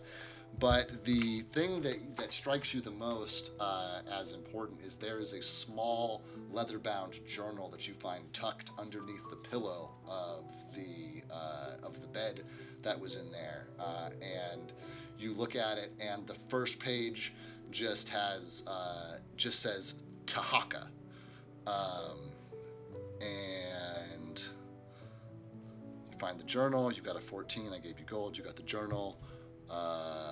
14. And cross-referencing the letter from the orc that we have earlier, I see that this is probably Tahaka's journal. And then you also there's also an incomplete set of playing cards, all in extremely dirty, poor, and torn condition. Okay. Let me see here, and that is. There's also a chest in here, a locked chest at the foot that's acting as like a foot locker for the at the end of the bed. And that's the only thing that you don't have easy access to in this place. You can think about what you're going to do about that while I move on to the rest of the loot parties. A Tesk is going from tent to tent looking for books. He got a little bit of coin as well. He can add 4 coin to his inventory for gold, and you can see what else he wants to do there. Please also add for him, if you think you would take it, a pouch of mushrooms, ? Need to be identified, don't know what flavor they are. And he also... And 4 gold, you said? And 4 gold. And there is a book in terrible shape that he finds that is all written in Orcish, which I don't think is a language he understands. But it is a book, and so you can add Orcish book to his... I think Atas actually does know Orcish. Oh, does he speak Orcish? Is he the other guy who does? I know there's 2. He speaks... this is backpack comment. Let me see here. Summary. He does speak Orcish. Yeah, he speaks super Orcish. Cool. Then he knows that the title of the book is called Spiders and Friends. Okay. Then that is for a test. Kythar, roll the big 9. What's that? Oh, I was gonna say if I saw that bag of mushrooms come out and he was iffy on it, I'm gonna ask a Tesk. You gonna eat those or? Knowing Atas, he'd be like, here. Sweet, thanks. Okay, continue. Cool. Yeah. Then Kythar can add 11 gold to his pot. Whatever the tusks are that he finds. It depends on... and then I'm going to give you guys the loot off of the big guy separately, so that it's your guys' deal what to do with all that. Because there's some stuff that he was like using in combat that's like obviously going to be on him despite whatever you guys roll. So I'll give that all to you guys separately. This is just kind of the stuff that you all find individually as you're going through looking for stuff. So Kythar. So you said 11 gold. 11 gold. Yep. And what regarding the tusk? Would you say? There are 21 tusks total out there. So your share of that would be 3, assuming that you took your share of that. Yeah. You find a crude wooden statue of an orc with a sword, as well as a pouch of chewing tobacco. Take the tobacco, break the toy because I hate orcs. Nice. I love it. And so you said everyone would get 3 tusks? If you guys split all the tusks evenly, everybody gets 3, based on the corpses that are here. I think we agreed on that last time we got into combat. At the end of it, we all said we would go equally. Cool. And that leaves Reed, who finds a necklace of human bones, 2 gold pieces, and let's see here. On a 4, he's also gonna get.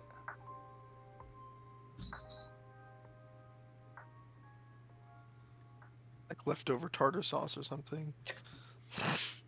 Hey, come on now. No, fish paste. Fish paste. And he also finds a...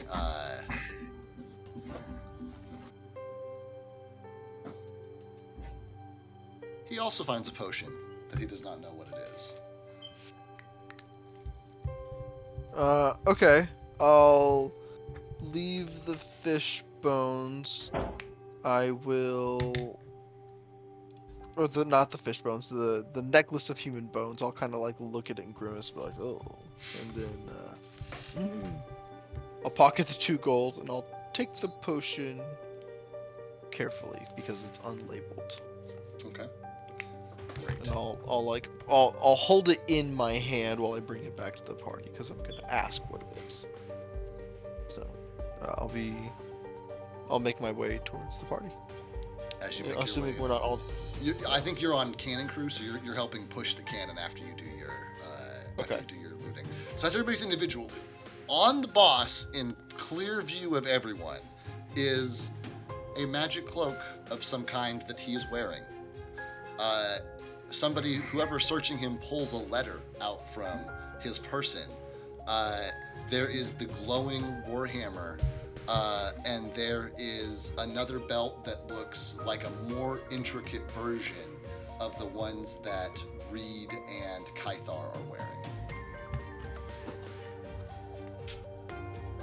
Interesting. Would you guys be down to split up the loot next week when Tyler's back?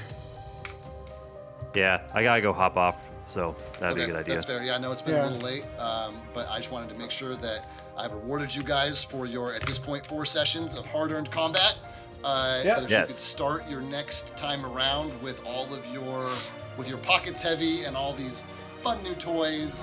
The only thing that I will have to remind you guys of next week, or please try to remember yourself, is that there is that Simone did find this chest in the boss's chamber.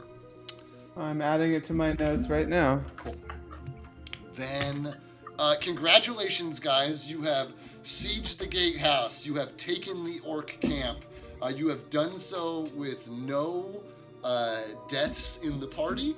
I don't believe anybody even dropped at any point. So, No. congrats. You guys did it. You're through the bottleneck. There's only a few days worth of travel ahead of you now. Yeah, I was gonna say now we just have a dungeon and such that we still have to go through. Yeah, you got some days Oh. between now and then. You got some time. But on a mechanical, like, game running note, most important to Anthony, my Yeah. plan is to run you guys through your destination now, where you're going. Okay. Maybe take you guys back to town, and then that's going to be my breaking point. Okay. If you had to guess how many, because I've been writing away. It depends. I've had a lot I mean, of you inspiration know how lately. it goes. We still have a whole dungeon to go, and that in and of Yeah. itself could be another 2 months, especially if we don't end up playing every week. It just depends. Yeah. But I'd guess I'm within 2 to 3. Yeah, 8 to 12 sessions, depending on how things go. Maybe even less if everybody flies through stuff. But that's Yeah. kind of my guess. Just let me know when you think you're at the halfway point, so I can then start putting, paper to Yeah, action. Yeah. I got you. I'll try and give And you at then- least a 4-week notice on that. Yeah, I wanted to 46. ask you if you could send me the program that you use to build the maps, so I can start on that as well. Oh yeah, for sure. I Yeah. will go ahead and. Yeah, I don't have to use your account or anything. I can get my own account. That's no problem. I'm just saying, Yeah. just so that I can start. I like the one that you use. So. Yeah, awesome. It's really Night, guys. cool. Right. Yeah, Cool. absolutely. ya. Night, fellas. All right, All night. right, bye guys. Night. Thanks for playing. Take it easy. Thank you. Bye. All right, guys. I'm gonna go drop stream. I'll be back. Yep. See. All right, guys. Well, that was a fucking blast. 3 hours on the nose. Thank you. Shout outs to Becky for hanging out. Anybody who's watching this after the fact, thanks for being here. You might not hear my voice because the audio might be cut from all of this because of music. I hope not. I don't think so. It's all video game music, but we will see. I run a game again on Friday. I have an in-person game on Saturday, which unfortunately I'm not able to stream. But we'll be back with you guys on Friday night, 6:30 p.m. Pacific Standard Time. Catch you then. Later.